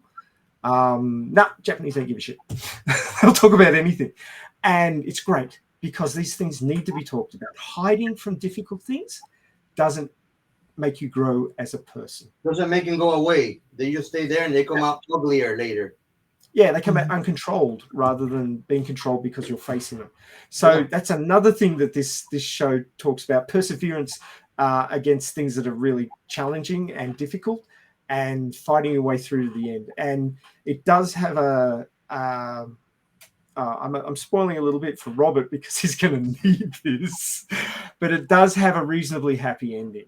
I mean, there's some people who go back to being the way they were. They don't get what they wanted out of changing the past, but it does have a reasonably happy ending. So there you go, Robert.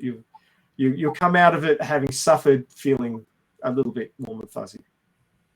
Yeah, I hope so, because so far is hard, yet is good. It's worth the hassle, much like life. Wait till they take all the hope away from you. Wait till the show takes all the hope away from you. But it gives it back again in the end. Do we want to do the last segment and get the flying fire trucks out of here? Yeah, sure. Let's go. The science and sci-fi. Okay, so this anime, it's quite long. Any science? 48 episodes in the movie. Yeah, well, the science in this one's a little bit. You're using black holes to compress, data from your mind and then transferring it back in time. This segment should be called for this episode, the psychiatry behind sci-fi. Probably. That actually would have been a good angle. Damn it, why didn't you say that earlier? Oh, man. Anyway, we can use that for when we do our recap when you finally finish the series. But today I just wanted to mention, as Robert was saying earlier, all science to be accepted has to be peer-reviewed and be repeatable. So if you do an experiment and you get a result and you say, hey, look at this really cool result, and no one else can repeat it, even yourself sometimes, then it's discounted. And what I mean by discounted, I don't mean, it gets a lot cheaper, but people just won't accept it. It's unaccepted.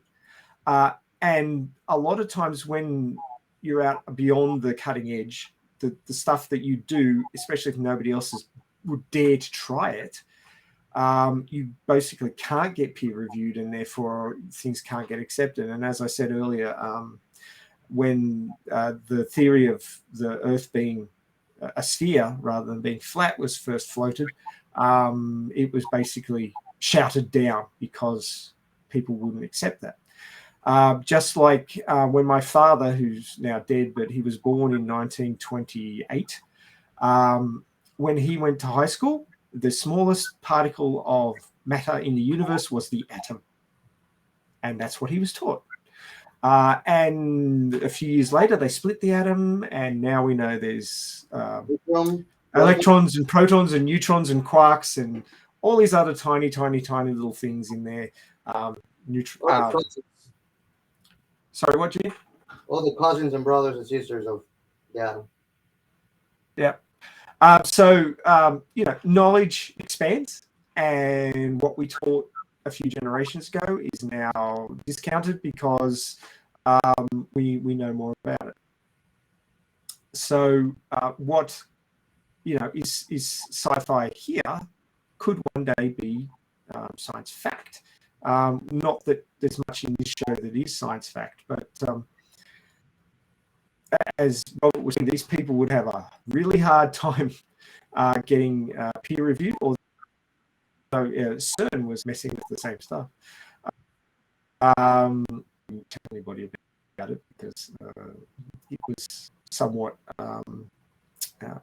not following the human rights accords. Well, I think using a banana and turning it to jelly is far better than turning people to jelly. There is. No, I don't know if this actually exists, but maybe it was they were joking with me. But I have known a number of researchers mention the Journal of Unrepeatable Results, where science results go to die because nobody can repeat them. Now, that's there is a thing in science where if you give, scientific papers have an introduction, a methods section, a results section, a discussion, and a conclusion. So that's how they're laid out. So the introduction tells you about what's happened before, with quotes from other people's papers saying this is the information that we used as our basis, and you present your hypothesis, your null hypothesis. This is what we think is happening. You've got your method section, which is cut down. So if you put out your entire method with every piece of information you need to make this thing work, then somebody can just take that method section, do the experiment, and move forward with your line of study ahead of you. So in general, method sections in papers are cut down. They do not put all the details. They'll tell you the general gist of what they did, but they will never give you all the detail you need to actually do it straight up. You'd have to spend 6 to 12 months working it up and finding out all those little secret hidden things, the herbs and spices that make it actually work properly. And in that time, the people who are already doing it would have moved forward and would be ahead of you. So that's basically how scientific groups who are competing against each other to be the first to discover something stop people from taking their paper and getting ahead of them. So this is a secret that's sort of hidden within the scientific community. And then, results are results. Discussion is, well, what do we think the results mean? And then you have a conclusion, and you often say, well, we think experimenting in this direction would be interesting, and blah, blah, blah, blah. And they throw those in there. And usually they say the things that they're not going to do because they haven't got time to do it. Hey, and somebody else follow on with that. Don't go further. You want me to tell you something? I have a friend of mine. He's doing a master's. I'm not going to say the country or university he's going to right now, but he's doing a paper and experiment on how to reprogram the brain. He's studying savantes. You know what's a savante? Savant. Yeah. Right. Yeah. So he's studying them to actually make the savant capability programmable to a normal person. Yeah, there's been a lot of sci-fi about body hacking and changing things about your body that would improve your ability to do things. So yeah, it's in that sort of line. Well, this is more like a brain thing, and I mean, there's a very interesting documentary that I would like you guys to watch, on another tab. It's called the human brain. I'm gonna look for it. It's like the human brain, the programmable machine, and it shows you how every biological being, including us, is fully programmable. Oh, for sure. People who have really negative opinions of like low self-esteem, and sort of they're their own worst enemies. They didn't just appear fully formed that way. It's an effect of the information that their subconscious has taken in. My understanding of it is that your subconscious will believe whatever it's told. It doesn't think about what the information is. It just takes it all in. So we all know that in our daily lives with advertisements, it's always, this is something bad about you and our product will fix it for you. That's how things are advertised. you know, from soaps to makeup to You can ask clothes to fashion I to think I'm an asshole. all of these things are fixing something that's wrong with you, right? That's how Yeah. it's presented in advertising. Yeah, that's how it's shown. That's a lot of negative programming, right? And that goes into your subconscious. So this, you know, pandemic of low self-esteem and negativity is all pushed into our brains to make us buy stuff. But I got something to say to people that think that that's negative. Because, girl, you're amazing, just the way you are. Fair enough. Now, I was very much like that when I was younger. I had no self-confidence, and I had a little voice in my head that would put down every positive thing that I said, right? Oh, I have that I one. would say, hey, that girl's cute. Maybe she'll like me. No, she won't like you. There's nothing good about you. Yep. Don't even try, right? Self-defeating thinking. And it was like there was somebody else living in my head that was just wailing on me the whole time. Just, if you can't beat them, join them. The world is wailing on you. My brain was wailing on me as well. And I couldn't do anything. I was useless. And I actually had to reprogram my brain. And what I had to do, there was this fantastic book. I didn't really connect with everything that was written in it, but there was this thing called positive affirmations. And basically what you had to do is you had to pick something, you had to phrase it in the present tense. So it couldn't be, I will do this. It is, I am doing this. Everything had to be present tense, and it had to be perfectly positive. One of the affirmations that I must have said to myself at least 500,000 times is, I believe in myself. I am confident, worthy, and worthwhile. Now, if you've got a really negative attitude or low self-esteem, if you stand in front of the mirror, look yourself in the eye and say that, you won't be able to look yourself in the eye and finish that sentence. No. Because your subconscious won't believe I a won't believe word. anybody. And that tells you that your brain has been negatively programmed. And the only way that you can fix it is to positively program your brain back. You have to overcome all that negative thinking with positive reinforcement. And I spent 10 years positively reinforcing myself to the point where I now understood and believed the positive things about myself rather than just focusing on the negative. And that took 10 years, and I can't imagine how many hours I spent just running that same thing over in my head. I believe in myself. I'm confident, worthy, and worthwhile. I believe in myself. I'm confident, worthy, and worthwhile.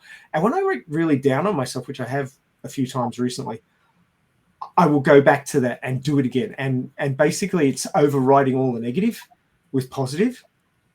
And it worked for me. I could not sit here now and, talk clearly, give you a clear narrative on something, look you in the eye. I couldn't do any of that when I was late teens, early 20s. I could not do it.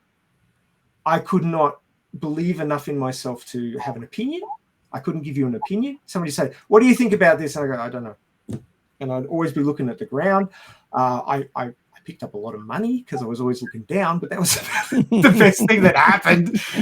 I wouldn't have got married twice. I wouldn't have had girlfriends. I wouldn't have had anything in my life that was positive because my brain was convinced that there was nothing good about myself. And I had to change that, and I had to reprogram myself. And Gian's right. You can do it. It is possible. Because I'm sitting here, but I'm in front of you right now as an example of that. Awesome. So yeah, he's right. Your brain is ultimately reprogrammable. I believe in you, Ray. When I grow up, I want to be like you. You'll never grow up. Come on. That's That's the dream, man. We always dream of it, even though it's always going to be today. Oh, look, I'm not all that. I was basically like Gian's here and I was down here, and now I've just come up close to where he is. So, it's all relative. Well, that's the thing. I am not the type of person like, and I hate that shit. The type of people that are like, oh, I am like that because I am like that. I am not. And I'm the kind of person, man, I could be having the worst day and I'm not going to take it on anybody that crosses my path. Good man. because I understand that nobody is to blame because of my perception of what my day is, and I should not mistreat anybody for it. And so, like, I mean, when I see the kind of people that are like, "Oh, I am like that because I am," or they just take it on whoever they find, like, it's Yeah. just to me like standing against injustice. Like, I would just make a campaign against them. Yeah. Well, yes, I've known quite a few people who, if things are going well, they're going well. If things are going bad, they've got to share it with everybody. Nah, Everybody's got to suffer along with them.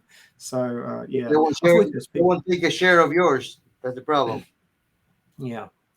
But yeah, just cycling back to the show for just a second. One of the things about this show that really jumped out at me was that it showed that everybody wears a mask, and on a superficial level, people might look fine, but they're all struggling with something. I Yes. mean, Luca looked fine, but he was struggling with being basically what is a girl in a guy's body. Their identity. Kirisa Makasu was struggling with her father's lack of her father's acceptance.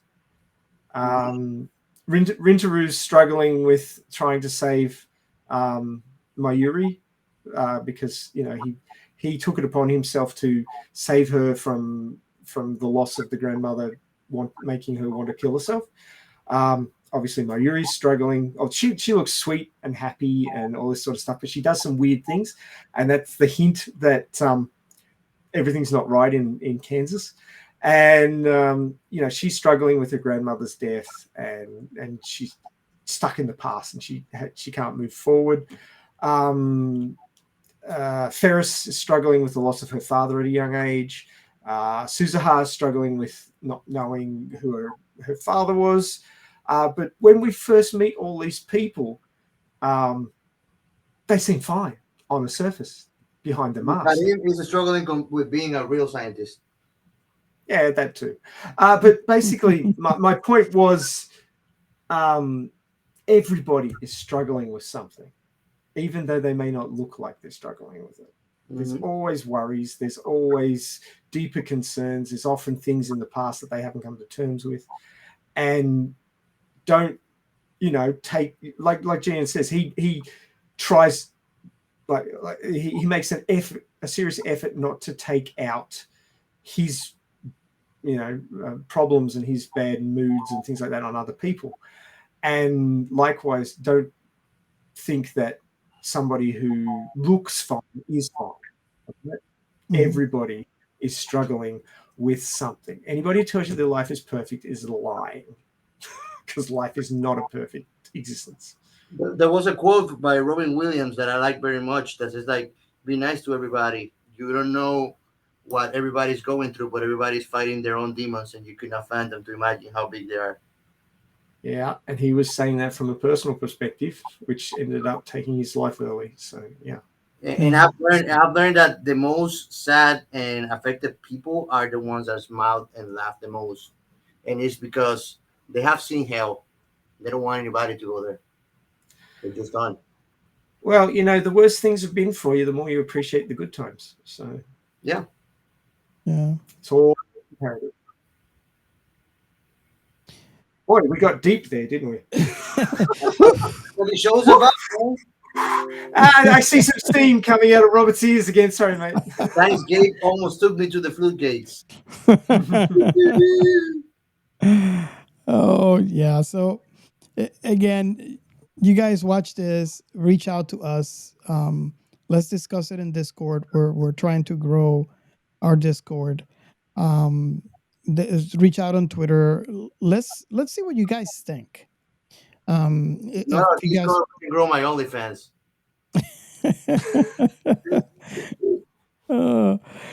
Reach out to us and let us know what you think about this anime.